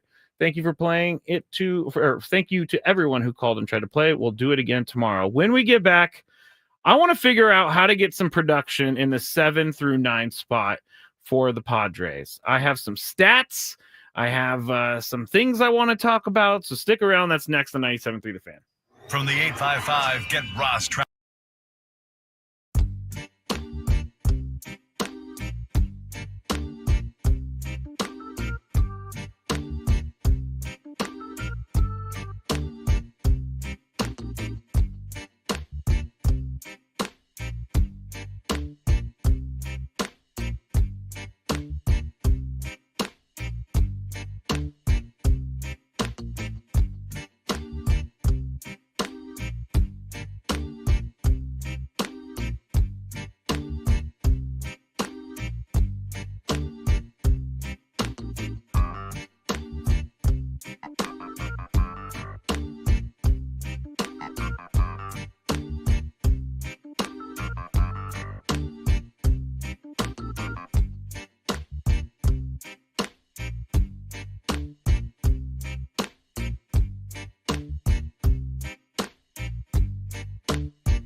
Matt Skraby back with you here Tuesday afternoon. If you want to watch the show, you can on YouTube. Just search 97.3 The Fan in YouTube, and you'll be able to find the live broadcast there. You could also watch on Facebook. You can watch on Twitch, and you can watch on my X at Matt Skraby, MATTSKRAB as in boy Y. So if you want to follow me on those things, you can as well. At Matt Skraby, MATTSKRAB as in boy Y for Twitter and Instagram. Funny story about how I originally set up my Twitter even before I was in radio, like way before I was in radio. And I thought I have to have one that says Matt Skraby because that's who I am. Wish I would have claimed the Skraby name. Number one, it's shorter, which means I get more characters to type by 4, I guess. And number two, it's just easier to say. But there's someone who has at Skraby, and they live in Russia or near in the Eastern European area. And I have messaged them asking because they never tweet ever. Like they tweet like the minimum so their account doesn't get shut down. So they tweet like once a year. That may be wrong, but they tweet very, very sparingly. And so I contacted them one year and I said, hey, my last name is Skraby. You have Skraby. You're not really using your Twitter account all that much. Is there a way you can give it to me? And what do you think they said? Said, how much you willing to pay me for it? And I said $0. See you later, sir. So still don't have the at Skraby, but I do check in every once in a while to see if it's gone. And it hasn't gone anywhere yet.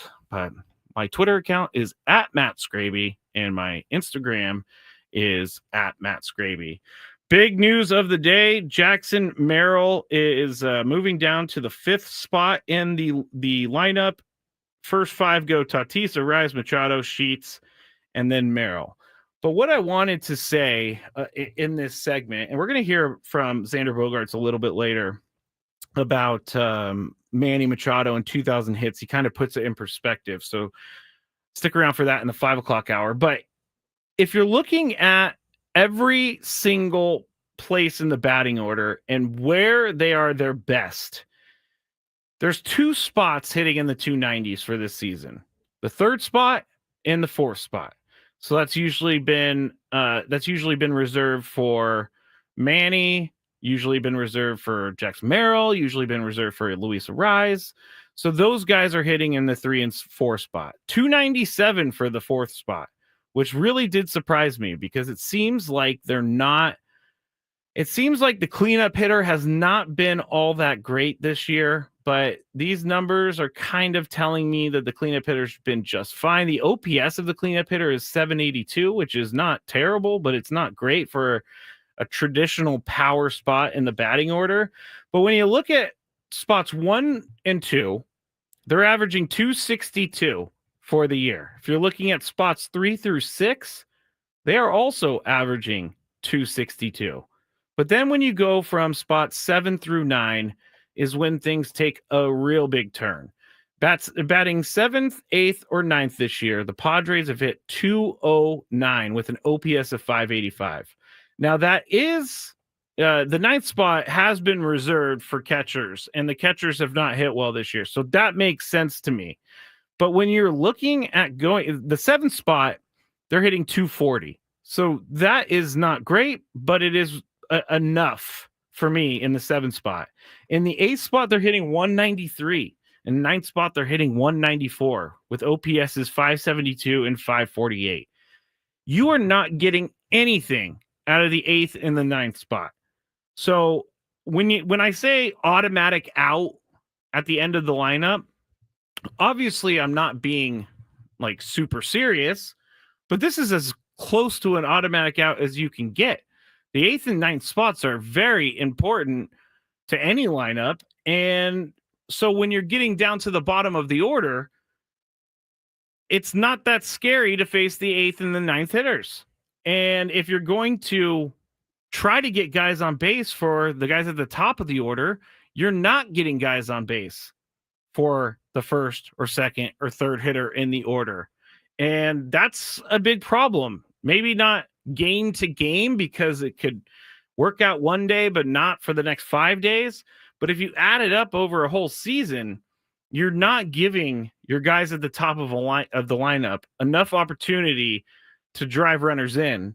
And although they haven't been great with runners in scoring position this year, it would be the opportunity is better than no opportunity. So when people are saying, well, they're not hitting with runners in scoring position. Yeah, that is a big deal because obviously it's a metric that we use to determine success and run scoring.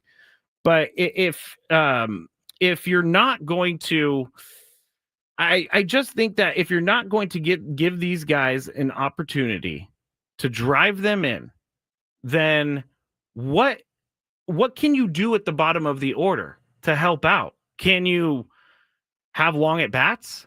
Can you drive? And when I say long at bats, I mean drive up the pitch count. Can you make the pitcher work? Can you do something that is going to be a net positive, even if you're not getting on base, even if you're not walking?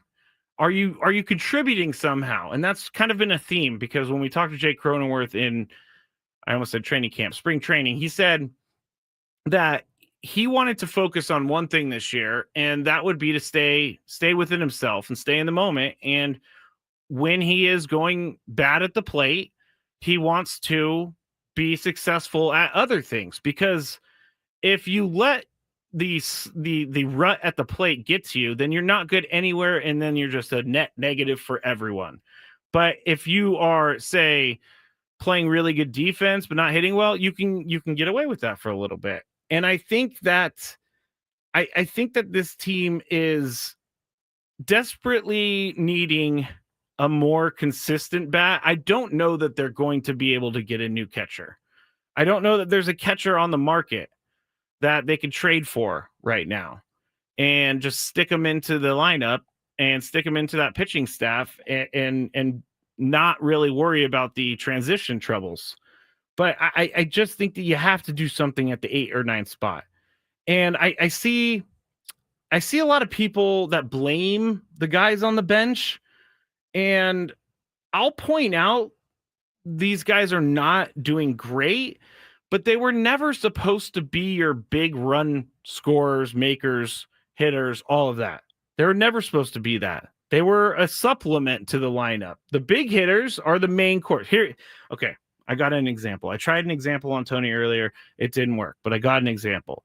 The big hitters of the lineup are the main course, and the bench players are the appetizers. If you have appetizers and you have a dinner at the restaurant and both are not great, you don't sum up the entire dinner like going home being like, hey, the appetizers were bad. No, you most likely say that the main course was not great.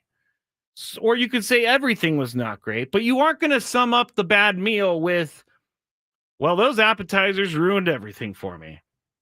No one really talks about the appetizers if they're bad. So I think in this case, the main course is the 1, 2, 3, 4 spots, and the appetizers are the 7, 8, 9 spots. The 5th and 6th, we're going to keep them out. Maybe they're like an hors d'oeuvre or something. But 7th, 8th, 9th spots, they are not being paid to be the stars of the team. So I get criticism because they're not helping when they need to be helping, and baseball is a what have you done for me lately, which I totally understand because there's so many games and there's so many different things that happen throughout a season that you kind of have to go with the flow on that. But you're not gonna at the end of the year be like, say, I'm just knocking on wood, say they missed the playoffs. They missed the playoffs. At the end of the year, you're going to be like, man, Manny, Fernando, Jackson, Luis Ariz, they all failed us this year. I don't think anybody's going to be like, you know who the problem with this team? Tyler Wade.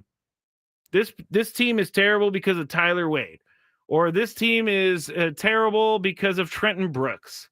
No one's going to say that. Now, they're not guys that are going to hit. I mean, Trenton Brooks should be hitting for more power, and like I said yesterday, I like what Trenton Brooks is doing, but I know that he needs to produce now because they're looking for bats on the trade market. We heard AJ Preller say that yesterday. And if you're not going to get contributions from those guys, then you might have to look elsewhere. I mean, you're just not going to blame it the whole season on these guys, the whole failure of a season on these guys. I don't know why I got off on this rant about the bench players, but I see a lot of people complaining about the bench players, and bench players are bench players for a reason. They're not good enough to be an everyday player. So I don't know what else people can expect, but I don't expect Tyler Wade to hit a home run every time he goes up there, just because he's not being paid for that, and that's not his skill set. So I think we need to take everyone with a case-by-case basis. And I also want to talk about, I'll talk about this a little bit later.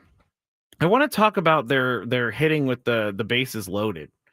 They still are yet to have a grand slam this year, which is crazy. So I'll get into that a little bit later because I think that's worth talking about. But when the bases are loaded, Padres have not been good this year. And we should go over those numbers a little bit later. All right. I'm Matt Skraby. This is Gwynn and Chris. Gwynn joins me on the other side for the Big Five.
Second day in a row I've done an open where I didn't hit my microphone. Second day in a row, everyone. Just an idiot over here. Kidding. It happens from time to time, but it seems to be happening to me a lot lately. We have the Big Five ahead, which is going to feature a lot of the best of the rest stories around sports. And then at 5 o'clock, we have some audio that I want to play you. Mike Schilt asking or answering why he moved Jackson Merrill down in the lineup. You have Xander Bogaerts talking about a bunch of stuff. 2,000 hits for Manny, which is another huge momentous occasion that I have not mentioned enough today. But Manny Machado gets his 2,000th hit last night. And I do think that Tony and I both said that Manny was going to get his 2,000th hit on Monday against the Diamondbacks. So we predicted that correctly. I should have bet on it or something. But with that said, I'm waiting. Oh, traffic has been updated. Here we go. We're going to go into traffic and then the Big Five with Tony Gwynn Jr. and myself. From the 855 Get Ross Traffic Center, protecting San Diego after accidents or injury, here's Kelly Danick. Well, believe it or not, guys, just a few accidents to mention this time around. There is a crash involving a motorcycle southbound 15 just past University. Fast lanes blocked, and another accident involving a motorcycle. Washington Street on-ramp to South 163. We saw this crash blocking the two right lanes northbound 5 right before Plaza Boulevard. And Kelly Danick with Gwynn and Chris, San Diego's #1 sports station, 97.3 The Fan. It's that time of the show when we check on the latest in sports. Only the most important topics and questions are brought to light. Stop what you're doing and listen. These news stories will astound and amaze you. The one, the only. Oh my God, who the hell cares? The Big Five starts now on 97.3 The Fan. All right, we're going to get started today with a little Rafael Devers and what happened in San Francisco. And I'm not sure if the Boston Reporter is really trying to do a hit piece on him or if the Boston Reporter is reporting accurate information. But they were reporting, and did this on our sister station, WEEI. Will Fleming, Red Sox broadcaster, has now reported that Rafael Devers skipped an early first base workout with Giants coach Will Clark, suggesting that he's not as committed to the change as the Giants might have hoped. I guess this was the weekend the Red Sox played the Giants, and so he was there, and he said that he was a no-show. The quote is this: they don't yet know what is going to happen with the player. I was there the second day while Clark was there to work on ground balls with him on first base, and Raffy didn't show up. So that's the person that these guys have been dealing with for a long time, talking about the Red Sox. So my question to you, Tony... Wait, read me his quote again. I'll read the second part. I was there the second day Will Clark was there to work on ground balls with him on first base, and Raffy didn't show up. So that's the person that these guys have been dealing with for a long time, and he was telling that to the radio station in Boston. So my question to you, Tony, is this a hit piece, or is this just the truth? I'm gonna wait to see on this. His brother Dave Fleming is actually the broadcaster. I knew for the Giants, and so it's interesting. We'll wait to see. It could very well be that Flem was out there, and what's the guy's name? Devers hadn't shown up, right? And he could have left to go do his work, and maybe he showed up later. I am very interested to see how the Giants are going to respond to this. If they say anything at all, if they don't say anything, it might be telling. But if they come out and they defend it, or they deny it, I think this would just be a bunch of Boston folks malarkey, trying to not even Boston folks. Let's just say the Boston media trying to spin this a certain way. If that is the case, I'm going to give it a few days before see if the Giants actually respond to it. My take on this is it's a hit piece, because why is this coming out? The Giants played the Red Sox, 3 weekends ago, maybe? Why is this just being reported now? It wasn't that long ago, was it? Devers was traded a couple weeks ago. So, I mean, this is not new news. There has been other stuff that has happened in between. And I feel like this is a Boston reporter / broadcaster who's just appealing to his Boston audience and trashing a player that everybody wants you to trash. This sounds like it's a hit piece to me. And looking a little bit further into some things, like the Giants have not commented on this yet, but looking a little bit further, I guess they've said throughout their acquiring process of Devers that they did not want him working out at first base early on. So I don't know where he got the thing that said that he was supposed to go out there and do that. Maybe there was a miscommunication with the reporter.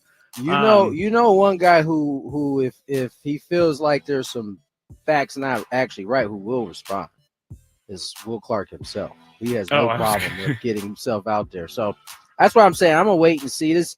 You're right. I didn't realize it had been so long since that happened, and that does beg a whole bunch of questions, right? Like, why now? I'm trying to dial back the phone to see when it was that the Giants played Boston. It was at least 2 weeks ago. I'm going to go into it too, because it was right after they traded for Rafael Devers, and then they ended up playing the Red Sox that same weekend. Right. It was a while back. I mean, it is a little fishy that it's coming out this late after the fact. Like, that's something that would have been juicy enough that you're delivering like when it happens. Yeah. You know what I'm saying? Like, that shouldn't even take long. Yes, June 22nd is when they played, the last game they played.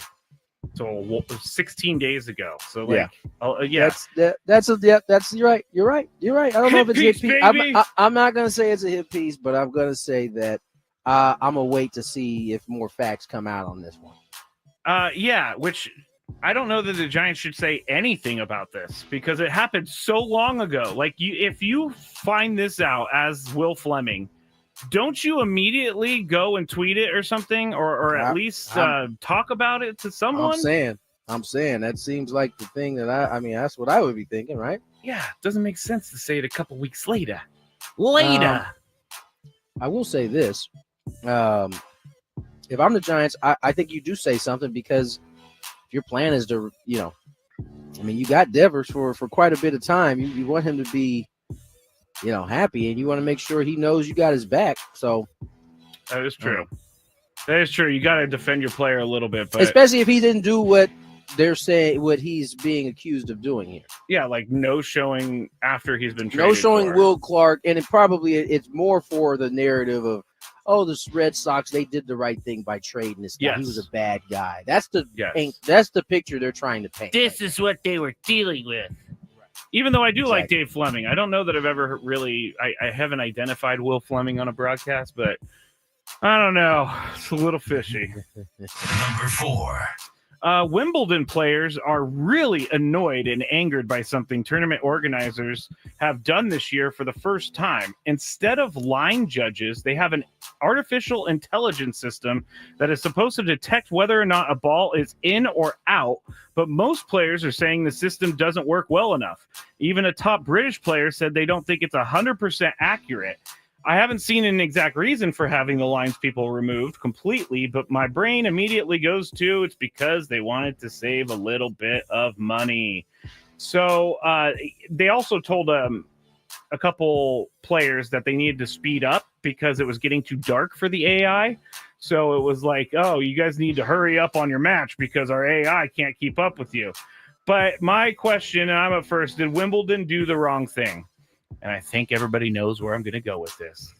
Absolutely, they did the wrong thing. Stop trying to cut corners on important things. Paying that lines person, whatever you're paying, is important. Maybe you can have the AI be the first thing to go to, but then you have the linesman to back it up, or the linesman, then the AI. But this is ridiculous. You're removing the human element. The technology is not ready. And you're literally telling people they have to speed up because the sun's going down and they can't play because the AI system isn't ready. This is how I kind of envision the balls and strike system going. It's just not going to be ready. And I think that they need to test it a little bit more. But I don't know why. This makes me angry for some reason. It just makes me irked that Wimbledon's like, you know what? We're just going to go with the AI now. We're going to get rid of the people that have been there for hundreds of years. We're going to go with a computer. So there. Tony, did Wimbledon do the wrong thing? Haven't they already been using like a form of AI forever? Yes, but it's not like the sole decider of what happens in the match. Like they can go to it. I mean, but that's the point. Like, isn't it like somebody yells out, or they raise their hand or something? And they raise their hand, and don't they go to the system anyway to see if it lined? And seems pretty accurate to me. It does, but it's like on every single call. Like every single call, this thing needs to get it right. Yeah, well, listen, what I will say is, you shouldn't cut corners if that is indeed what they did. I don't think there was anything wrong with the system that they had in place. It was probably, in terms of getting the call right, probably as good as we got in all of sports, right? I mean, somebody hits a shot baseline to baseline, and it's, we get to see the ball mark in slow motion. I didn't think anything was wrong with it. So based off of that, I would say they made a mistake. It didn't need fixing. It didn't need fixing. Well, let me just stop paying this line person 20 pounds per game because it'll save us 80 pounds over the next week. It really bothers me. We're talking pounds. Well, that's where they are. That's where they are. I was going through. So my grandpa gave me a bunch of coins when he passed away, and it's like 40 years worth of coins. And so I've been going through it trying to find rare coins, but a lot of British pounds. So maybe I should send that to Wimbledon, and then they could put it into their lines people fund, and I can get my name on the court or something like that. So.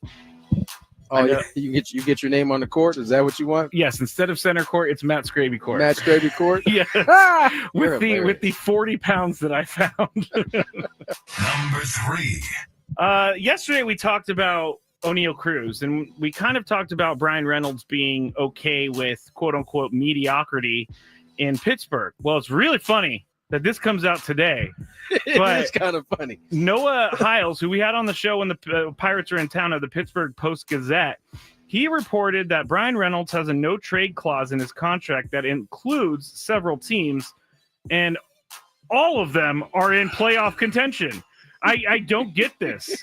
So the clause says that he cannot be traded unless he approves it to the Yankees, the Dodgers, the Mets, the Blue Jays, the Giants, and our own Padres, which is very strange to me. So why, Tony, have a no-trade clause comprised only of contending teams? Hold on. Before I answer this, I wanna look and see if I can find out where. Okay. I would say that you probably enjoy the comfort of just going out and playing baseball and nothing else. Which is fine. That's what I would go with. He's from Baltimore. I was looking to see maybe he was, from Pittsburgh. This is like a thing of home, but he's not from Pittsburgh. Mm-hmm. And I guess Baltimore's close. Yeah. So, I mean, he can get there. His families can get there. But I do find it, I don't think it's funny, but I don't know what the exact word is that every single one of the teams that are on the list happen peculiar to be teams that are good. And then I find it even more hilarious that Evan Longoria in the comments had where did somebody sent it to me? I did not see this Evan Longoria. I'm gonna pull it up on my phone right now. I think Jesse might have sent it to me. Actually, we had a laugh about it. Hold on. It's just it's just I think I just think that some guys are like that, and it's here it is right here. It's it was on IG on the an account called North Shore 9. Okay. And I don't know what it was in referring to. Maybe it was in reference to this article, but Evan Longoria goes, "Buddy never wants to win." Oh, with laughing emoji. And Brian Reynolds replied, "Chill out, keyboard warrior." The fact that he replied to that tells me that he's got in his head a little bit about it. Yes, and the caption is Evan Longoria came for Brian Reynolds, no trade. That's exactly what it was in reference to the list that was on there. Bro never wants to win. The usually quiet Reynolds had some time today, called him a keyboard warrior and kept it moving. Yeah, man. I mean, we're all thinking it. Evan Longoria got in the comments and said it. And he has some weight behind him, so. It is what it is. That's okay. Listen, not everybody is chasing wins and legacy and things of that nature. It's just cool. Collecting that check, going out and playing a game they enjoy. It actually does make sense because remember we were talking about him a while back saying he maybe like hold out or something because he wanted an extension and then he didn't want to play there and then all of a sudden he gets an extension and he wants to play there. Not only that though, I mean it kind of made sense why the Pirates weren't moving.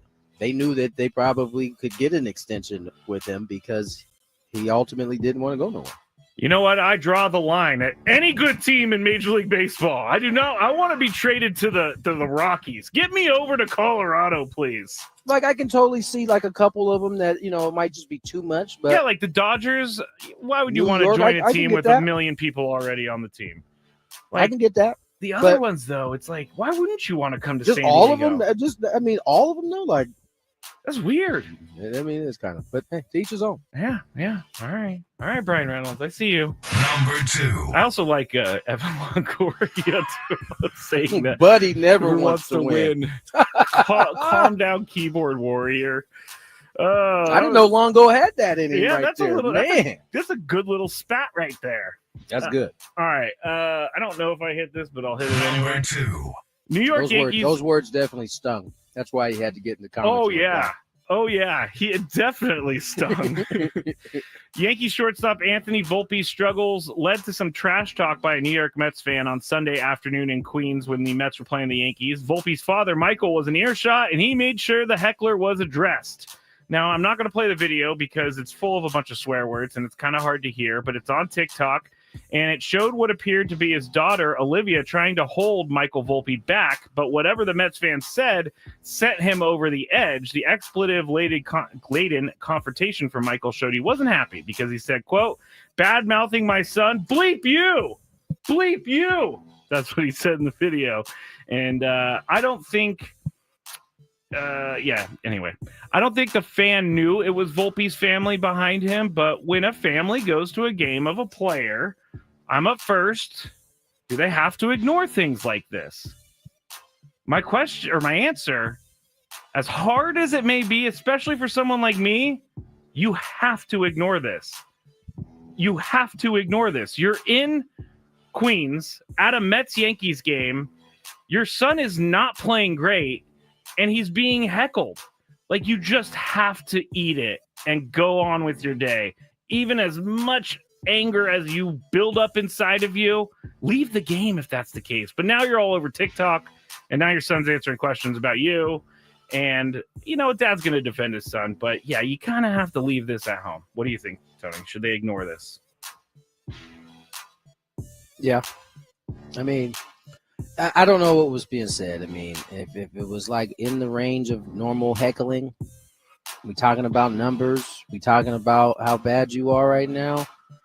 It's all fair. I listen. You know what I mean? Fat jokes I had to listen to in the stands about my dad, like all the time, mixing a salad. I mean, all kinds of things that for a young kid could be like kind of hurtful. But I was trained at a very early age that. Especially when you go into an opposing ballpark, that is the expectation. Those people paid their hard-earned money to come out and talk within the lines that the imaginary lines that are there, right? And I think that's fair. Now, if it was personal and we get to talking about people and if you go into his personality, right? That's different. That's different. But I don't know that this was that. And I mean, and on the flip side of that, I don't necessarily begrudge or think Volpe's pops was in the wrong. I mean, this is what we all of us fathers will do. We're going to defend our children no matter what, even if we look a little crazy on IG or TikTok or whatever it is. I think we'd all take those lumps for our kids to a certain extent. I'm assuming Anthony Volpe's sister is Olivia, who was next to him, and she was like doing the dad. Look, come on, dad, stop. Yeah, she. I think she knew. She was like, we gotta keep it moving. The video though, when you see it, because if you want to just search Anthony Volpe dad TikTok, and you'll find it. But it's like so funny because there's a video on this kid who's sitting there who looks so nervous that his dad or whoever he's with at the game is talking to Anthony Volpe's dad. And then the guy just ends up starting to sing God Bless America to like kind of smooth it over. Like, okay, I'm done fighting with this guy. God bless. It's so weird. Volpe's dad or the guy who was arguing? The guy who was arguing with him. It was so strange. It was so strange. But yeah, you got to kind of not answer back. You can't engage. Because especially nowadays, now people, once they know you're connected to, they're going to go harder in a lot of cases. Especially in New York. I mean, come on. They get a viral moment out of this. Yeah, right.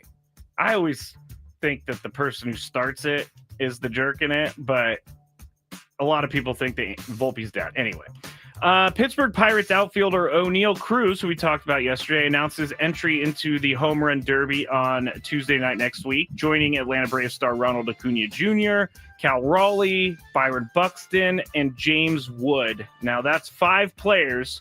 How many, or there's 3 more to go. Pete Alonso said he's not going to do it. Fernando said he's not going to do it. Shohei said he's not going to do it. Give me one player you want to see in the Home Run Derby. Give me who said who's in it, who's not in it? Byron Buxton, James Wood, Cal Raleigh, Ronald Acuna Jr., and O'Neal Cruz. And who said no? Ohtani, Fernando, and Pete Alonso. Probably all 3. All 3 of those guys. Probably the dudes left. I mean, the lineup's pretty good, I think. Yeah, I like the bats that are in there, but I mean, definitely Pete Alonso, definitely Toddy, and who was the other one? Definitely Ohtani. Like this, it's pretty simple. Yeah, but they already said no. Judge, I guess. Judge and has he done one yet? I don't think he has. Because he's like the LeBron James of baseball. See, that's what I said about Ohtani last week, like an idiot, and then realized that he did compete in a home run derby. So that was a mistake on my part. Bad take is what they That was a horrible take, I gotta say. But I guess if there's anyone I want to see on this, I would love to see Manny in the home run derby, even though it's not going to happen. Does Manny have the type of swing for the home run derby? I mean, Manny can hit the ball a long way. I don't know that he's a home run derby type of guy. Yeah, because Pete Crow Armstrong said he has game power. He does not have BP power. I can feel that. I can feel that. So he's out. He already said he's not going to do it. BCA is a funny dude, man. I got a chance to meet him when they came here. He just seemed like a good young man. Yeah, he keeps doing it too. He's still building on a great season.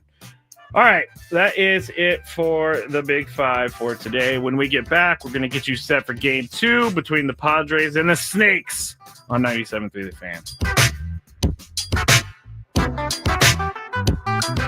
Join us before the All-Star break as the Padres are set to host the Arizona Diamondbacks and Philadelphia Phillies July.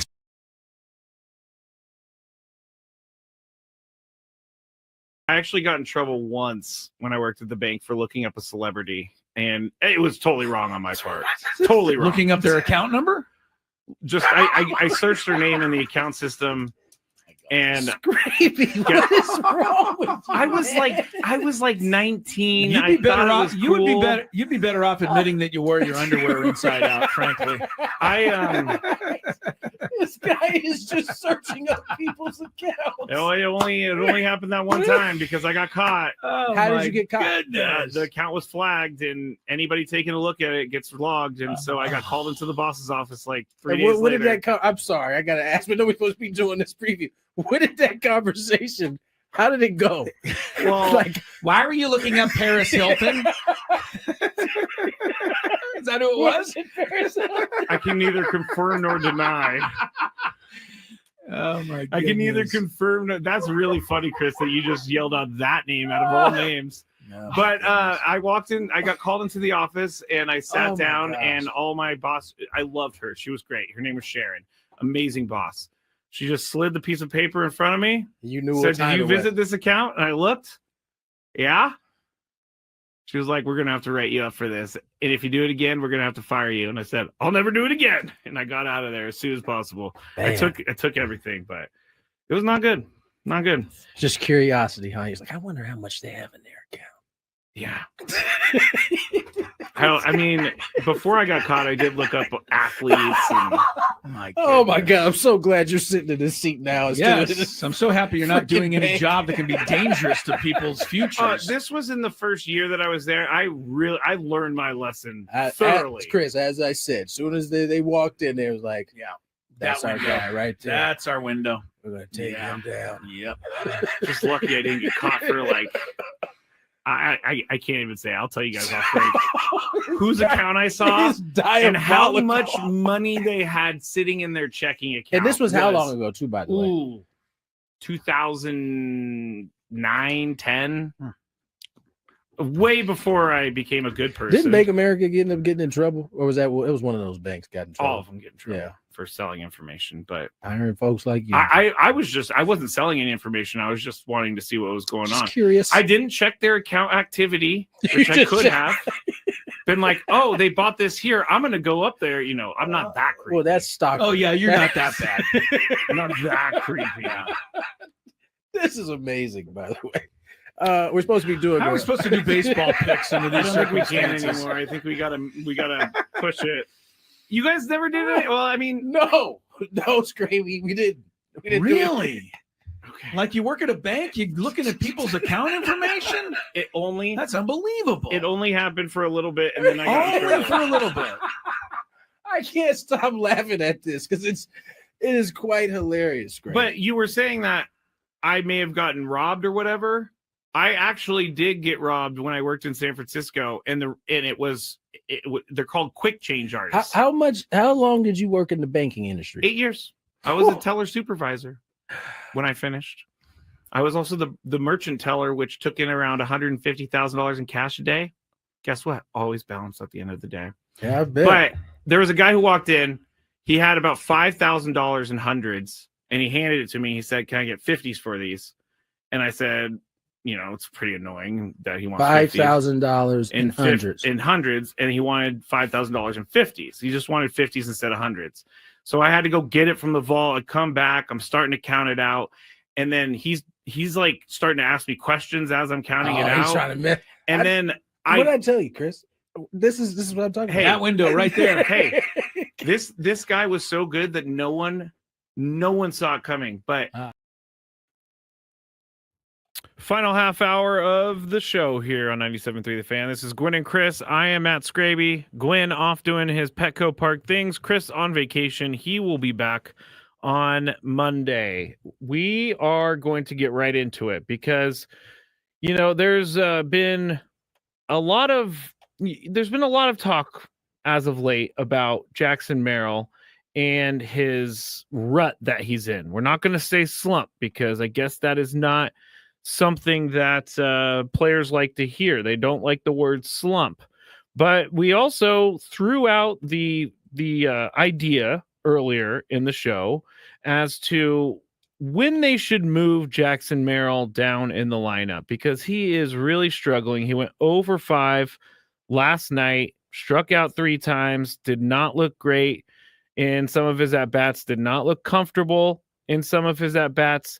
But there is, you know, and then we found out a little bit later that they did move Jackson Merrill down to the 5th spot. So that's the news of the day. Jackson Merrill is now in the 5 spot in the batting order. And they move up. Oh, gosh, why am I forgetting this all of a sudden? They move up. Who is going to the 2 spot? All right. This is why my brain stinks sometimes. Luis Arraez, Tatis Arraez, Machado, Sheets. I thought it was Arraez, but I didn't want to say the wrong thing. And I should have just gone with it. But they ended up moving Jackson Merrill down to the 5 spot. Mike Schilt, the manager of the Padres, was talking to the media earlier, and he was asked about moving Merrill down, and here's what he said. You talked about the things that you could do to help Jackson. Is moving him down the lineup one of those things that you were alluding to last night? It's one of the bigger ones, you know. Just take a little bit off. Just get down a little bit. Don't feel like you got to carry so much at the top. Go down there and, you know, be around some other good hitters, and which clearly was the top. But, yeah, just not feeling he's got it too much, but quite frankly, it's something that I'm doing. But I really don't have a lot of concern about Jackson Merrill. I love on him, make sure he's doing okay, but Jackson's a really strong-minded kid, and he knows he's a good player. And when you know you're a good player, I think we all have something in our lives that don't always go right. But if you have a good center core of knowing who you are and knowing how you are when you're good, and you have the ability to work towards getting back to that, you're going to ultimately be just fine. So that's what Mike Shildt had to say about moving Jackson down in the lineup. And you know what? It does make sense. It's going to take a little bit of the pressure off of him. Hopefully he can focus more on what he's doing instead of, feeling like he's not doing great things for his teammates around him. But I think that Jackson Merrill, as Mike Shildt said, when you're really good at something, you will get back to it. And I believe that Jackson Merrill will get back to it. It's just, how can he get to the point where he's not swinging at balls outside the zone? How can he get to the point where he feels confident enough in himself to have a confident at bat? It's just been a rough go of it for Jackson Merrill here, basically ever since he got back from the IL and the hamstring injury. It's just been a rough go. I know he had that great game against the Yankees at Yankee Stadium right off of the IL, which was amazing to see. But ever since then, it's been a struggle. And so moving him down to the fifth spot hopefully will loosen him up a little bit, create less clutter in his head, and hopefully he can just go out there and try to do what he needs to do to get back on track. And it's easier said than done. That is for sure. But I know that Jackson Merrill, I don't worry about Jackson Merrill at all. Because he's 22 years old and he had a really good year last year. That stuff just doesn't go away. Like, it just doesn't disappear overnight. And it's the same with Fernando. Fernando had a great April, and then he's had a rut ever since.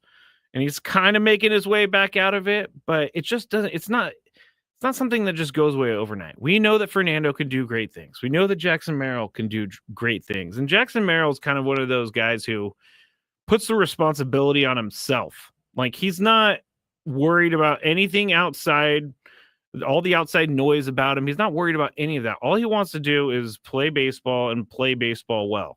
And I know that he's going to get back to that. I do not worry about him whatsoever. Now, Xander Bogaerts was asked in the clubhouse today for some advice for Jackson Merrill. And here is what a longtime vet who has seen some ruts, as we know, here's what he said he would say to Jackson Merrill. All players are going to go through different struggles at different times. What do you tell Jackson Merrill as he's going through maybe the toughest stretch of his career? I mean, it's hard. I went through something similar, but probably a little worse than him, and I think where it can really get tough on a player is when you start hearing from too many people. I mean, I'm not saying this is what he's doing. I'm just saying this is what I did, and I don't want him to fall into that trap. Like, everyone wants you to perform, everyone wants you to do well, and the worst thing is just when you're hearing from so many other different people. Everyone wants you to do good, so they're gonna obviously give you some stuff. But once you start hearing a little too much, that's when you get in the box and you start thinking about where your hands have to be, where your feet have to be, instead of just like seeing that white ball. That white ball really gets small once you start thinking a little too much. And I feel like you have to go through it to understand, how to get out of it. I mean, I think that's just part of the way this game is and part of maturing as a player. Anyone could be like, you're gonna get out of it. I mean, when you're in that grind all alone, in that batter's box, it's a little different, So once you get out of it, then you'll be able to look back and be like, okay, this is what I did, to get out of it and stuff like that. But I just think the worst thing that could possibly happen is just listening to too many. And I'm not saying that he's doing that. I'm not saying that. I'm just saying for a lot of young hitters, that can be one of the toughest things to do. What was one of the keys for you to get out of that slump that you were in? I remember I narrowed down on one guy, he's actually here, Vic, I was listening to a lot of people, man, and again, they all want you to do well, and you're going to listen, and now you're thinking of your hands and your hips and everything, and I just told Vic, like, listen, I'm going to ride this out with you, like you're the one, and I'm just going to listen to you. I can't listen to too many. I mean, it's too much for your mind, That actually is really great advice from Xander Bogaerts about Jackson Merrill, and I like how he was like this. I'm not saying that he did this. I also, real quick, my ADD Jake Cronenworth's locker behind Xander Bogaerts has a Detroit Lions full-size helmet in it, so I thought that was kind of cool. But that is true. I mean, there is sometimes too many voices, and you got to focus on one voice. And I've never been in a baseball rut at the highest level, but I can assume it's very lonely. And just in certain things that I've done in my life and my own career, like sometimes you feel like you're doing a really, really bad job and everything that you're doing is just terrible. And I can imagine that some of these guys feel like that a little bit. They feel like, man, am I ever going to get out of this? Am I ever going to hit the baseball again? So I guess what Xander Bogaerts was trying to say is listen to the people that matter the most, and that's his hitting coach, Victor Rodriguez. Jackson Merrill has a lot of guys in that clubhouse that can help him through this. And I know that he is a guy, Jackson Merrill, I know that he is a guy who's not afraid to take advice from others. He's not afraid to listen to people that have been there before. And I think that's very important. Very, very important. Just because of you could be getting the wrong advice from people. You could be asking, and again, I'm not saying Jackson Merrill did this, but you could go and say, call up your hitting coach from high school and listen to him, and maybe he's got like the wrong things for you. But if you go to your hitting coach and you feel comfortable enough to go to your hitting coach and work through it, I think that is the best way for anyone to work through a slump, is to kind of shrink everything and then go from there and then build back up, because you got to focus on one thing at a time. He was saying you're in the box and you start thinking about other things. Like when I was younger, and I'm not a professional golfer or a baseball player or a professional athlete of any ilk, but my grandpa used to fill my head with so many different swing thoughts when I was playing golf. And he was doing it because he was trying to help me. That's all it was. But at a certain point, I'm like, where are my arms? My arms need to be here. They need to be up here. They need to be there. They need to be there. I need to turn my body here. And I'm thinking about all of this as I'm swinging, and then I duff the ball, or I top the ball, or I shank the ball. But honestly, when I'm my best at golf, it's when I just go up and hit the ball. That's honestly my best time as a golfer, is when I don't really care and I just go up and hit the ball. All right, that was Xander Bogaerts and Mike Schilt. When we get back, we're going to look at that bases loaded thing with the Padres and how they have not been great with the bases loaded. Also, there was a crazy stat from last night's game, and I'm going to share that with you as well. One more segment to go on Gwynn Chris, 97.3 The Fan. Skinny Chris.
Chris, hello. Yeah, we're here in Cooperstown for 97.3 The Fan. So excited, the induction weekend for the great Trevor Hoffman. What a class he's going in with, too. Let's take a look. Of course, Alan Trammell from Kearney High School in San Diego. And then, of course, the Detroit Tigers' great shortstop, Jack Morris, in a Tiger uniform there, but I always remember him pitching that 1-0 shutout in Game 7 of the 1991 World Series for the Minnesota Twins. Maybe the greatest postseason pitching performance of all time.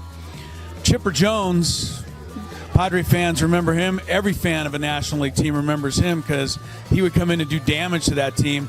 Only the second number 1 overall pick in the Major League Draft, Chipper Jones, to be inducted into the Hall of Fame. The other is Ken Griffey Jr. Vladimir Guerrero never met a pitch he couldn't swing at, and powerhouse hitter for the Expos, and then, of course, the Angels at the end of his career. Jim Thome, over 600 home runs, mostly with the Cleveland Indians. And then, the guy down here on the end who used to get all these guys out all the time, Trevor Hoffman, the greatest Padre reliever of them all.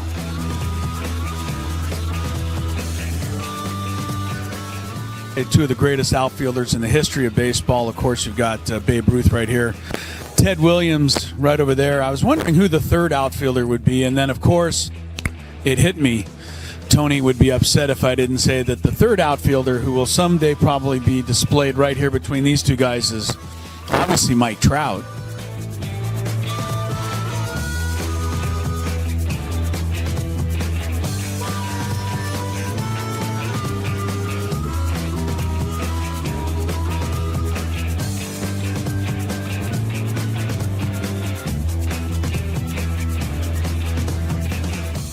And this is the San Diego Padres locker room here in Cooperstown. Obviously a couple of jerseys there and hats, gloves, all-star stuff. I think the most interesting thing in this entire display, though, especially this weekend, is a picture in the top corner of Angus Young. He's the guitarist for AC/DC, wearing a Trevor Hoffman uniform, obviously playing Hell's Bells. I know that Trevor went to many AC/DC concerts and was honored by sitting in the front row to watch AC/DC play Hell's Bells in his honor. But there's a picture of Angus Young playing Hell's Bells for Trevor Hoffman, wearing the 51 jersey right there.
Chris, hello. Yeah, we're here in Cooperstown for 97.3 The Fan. So excited, the induction weekend for the great Trevor Hoffman. What a class he's going in with, too. Let's take a look.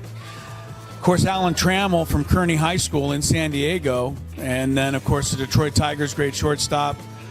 Jack Morris in a Tiger uniform there, but I always remember him pitching that 1-0 shutout in Game 7 of the 1991 World Series for the Minnesota Twins. Maybe the greatest postseason pitching performance of all time. Chipper Jones, Padre fans remember him. Every fan of a National League team remembers him because he would come in and do damage to that team. Only the second number 1 overall pick in the Major League Draft, Chipper Jones, to be inducted into the Hall of Fame. The other is Ken Griffey Jr. Vladimir Guerrero never met a pitch he couldn't swing at, and powerhouse hitter for the Expos, and then, of course, the Angels at the end of his career. Jim Thome, over 600 home runs, mostly with the Cleveland Indians. And then, the guy down here on the end who used to get all these guys out all the time, Trevor Hoffman, the greatest Padre reliever of them all.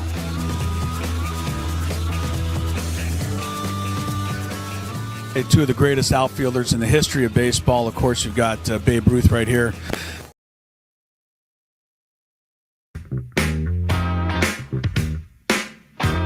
All right, final segment here on Gwynn and Chris. I'm Matt Skraby filling in for the guys. Gwynn down at Petco Park. Chris on vacation, so he'll be back on Monday. One thing before we go into what I wanted to talk about is it's really funny for me to watch old football highlights because the pads are so big on these guys. And at the time, they just look normal. But when you look at the guys from like the 90s and you look at the guys from now, it's pretty incredible how much technology has gotten better in the football pads arena. I remember when I was playing high school football, they didn't have shoulder pads that really like fit me. And so they had to put me in these massive shoulder pads that were just so big. And it just made me look so ridiculous because I wasn't very good at football. And so it was like, oh, there's the bruiser over there with the big shoulder pads. And then I don't play at all. So, yeah, there's a documentary, ESPNU, the Miami team against Notre Dame, Convicts versus the Catholics, I think it was. Anyway, that's for another day. All right, this is the stat that I want to tell you about that I thought was incredible. And I also thought, how has this happened so many times? And Jesse Agler has had this stat. I believe it came from Sarah Langs from MLB Network. But Jesse said this last night, and it blew my mind.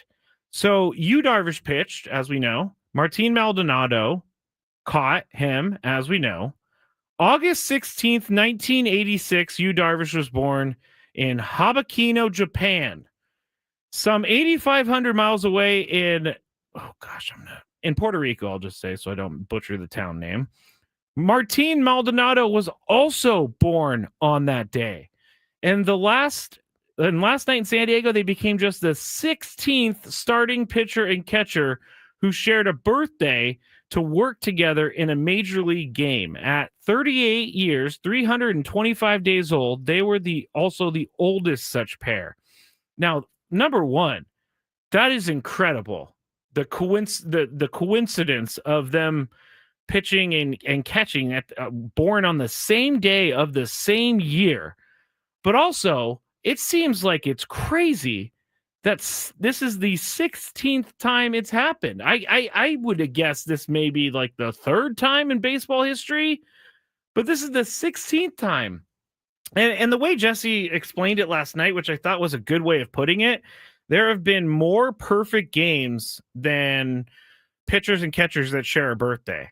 So I guess when you put it that way, it is pretty rare, but at the same time, I have no idea how you get 16 catcher and pitcher duos to share the same birthday.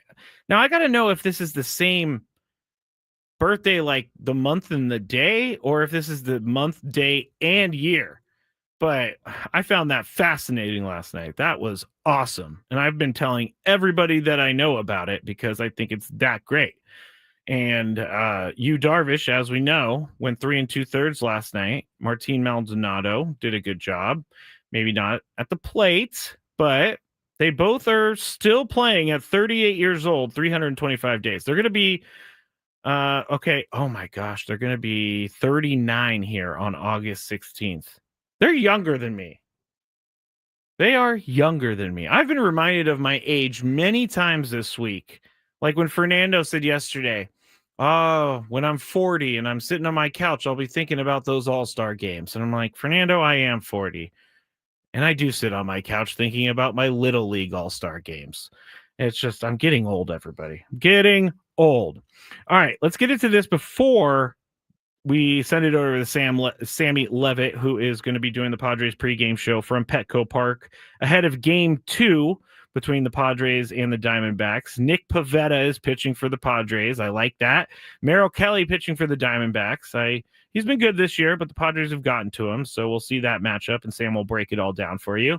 But earlier we were talking about the Padres and how The 7 through 9 spots, specifically the 8th and the 9th spot, have just not come through for the Padres. And to branch off of that, I went and looked because they had the bases loaded last night, I believe twice, and they've had the bases loaded a lot lately. And the bases loaded should be a joyous occasion for any team, any fan base.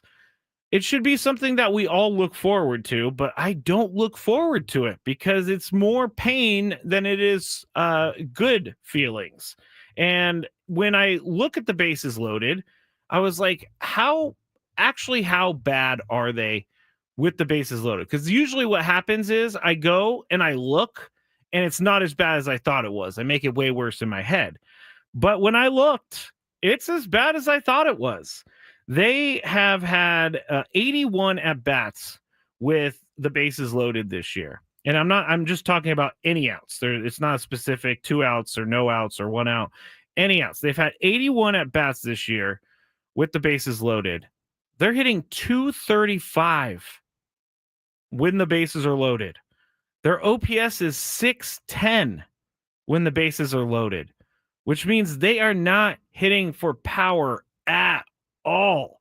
And they're striking out because their on-base percentage is low. And there's been 8 walks with the bases loaded, which creates 8 runs. But the OPS of 610 is what really stood out to me. If they have no slug with the bases loaded, then it's going to be really difficult for them down the stretch to win a bunch of games. You have to be able to hit the gaps. You have to be able to hit a grand slam. They haven't hit a grand slam yet this year, which is crazy to me that they're through 90 something games and they still have not hit a grand slam. So I don't know what changes with the bases loaded. We saw it last night. Trenton Brooks popped out. That was unfortunate. Infield fly rule called, all that. And then Diaz swung at a pitch outside of the zone. So that's how that inning ended. And that's how it feels like it ends a lot for the Padres. They have to figure out how to do more damage when the bases are loaded. And it's a good problem to have, as I've said before, because you are getting enough runners on the bases to load them, but you're just not getting anyone to drive them in. Sometimes it's like, okay, here they walked the bases loader, they gave up a single, then they walked 2 guys. Bases are loaded. I know this isn't true, but it almost seems like sometimes they're looking for the walk. And I'll take the run when you walk in a run. I'll take it every single time. But I also want to see them hit a grand slam. I want to see them hit more doubles. Out of those 81 at bats, they have 19 hits. 5 of those 19 hits are doubles. So that's just not enough. It's just not enough at all. And that's going to have to change if they want to have success as they go forward, because it's hard to watch sometimes when the bases are loaded and you got nothing going on. I feel like this is just something that haunts me and the Padres every single year, because I can think of certain situations right now with the bases loaded and them not getting any runs in. And if you load the bases with no outs and you don't get any runs in, that is a complete failure. Like that, to me, is not only a missed opportunity, but that's just not good baseball. Like, you should be able to get at least 1 run in when you load the bases with no outs. And that happens here with the Padres. And sometimes they walk some runs in, but I just have not been happy with the big hits in that situation for the Padres. I just hope it changes. And I hope when they get the bases loaded tonight, we finally get that grand slam. We could put it all behind us, and hopefully they'll be a lot better. But a 289 on base percentage with the bases loaded, just not good. They've also hit into 5 double plays. Now, here's the weird part. Their BABIP, which is batting average on balls in play, is 302. So I don't understand where the runs aren't translating. And BABIP isn't an actual real measure of a hit or not, but it does tell you that when they put the ball in play, 3 out of 10 times they're going to get a hit, but I don't see the runs. They're 27th in baseball for the entire season in scoring position OPS. That's got to change. That has absolutely got to change if they want to go deep in the playoffs, if they want to have the success in the second half that they are trying to have. But 27th in baseball in scoring position OPS and a 610 OPS with the bases loaded is not going to get that done for you. Let's go back to Jackson Merrill being moved down to the 5 hole for just a second. They did not move Jake Cronenworth, but originally when I was making the rundown today, I was thinking I should ask Tony if they should swap Jake Cronenworth and Jackson Merrill, because Jake Cronenworth is a lefty. I know Mike Schilt likes the right, left type of start to the lineup, and Jake Cronenworth has been hitting better, but they did not put Jake Cronenworth in the 2 spot. They put a Rise in the 2 spot, Merrill in the 5 spot, Jake Cronenworth still hitting in the 7 spot. But last night he was 1 for 2 with the walk, and his 360 on base percentage this season is the highest he has ever had. 65 games into any of the 5 seasons, which he has played at least 65 games. So the COVID season doesn't count, but I guess maybe the COVID season counts with the playoffs. But the Jake Cronenworth, I think I said this yesterday, he takes a little bit too much heat. I know that sometimes he goes in, and we're not using the word slump anymore, we're using the word rut. He gets in these ruts where it's really hard for him to get out of the rut. But right now, he is seeing the ball well. He is hitting the ball hard. And I think that Jake Cronenworth, if they could get Jake Cronenworth to be a 265 hitter with a 750 OPS, that would help this lineup immensely. That would be extra planning for other teams, game planning, because as we've been talking about, it's when you get to the bottom of the Padres order, it's very, very, very easy to retire the side and get out of the inning. And that's just not what you want. This is not what you want. You have to have some danger at the bottom of the order. And Tony made a good point, too. He made a really good point, which is why he's the Padres radio guy. He was telling us that sometimes you just don't want to move the guy who's hitting well at the bottom of the lineup to the top of the lineup, because now you have no one at the bottom of the lineup that is hitting. And Jake Cronenworth is hitting. All right, that's it for me. Gwynn and Chris back tomorrow. Tony Gwynn Jr. will be with me. Chris L. still on vacation. Sammy Levitt is up next. Appreciate everybody listening. Stick around because the Eco Water SoCal Padres pregame show on 97.3 The Fan is up next.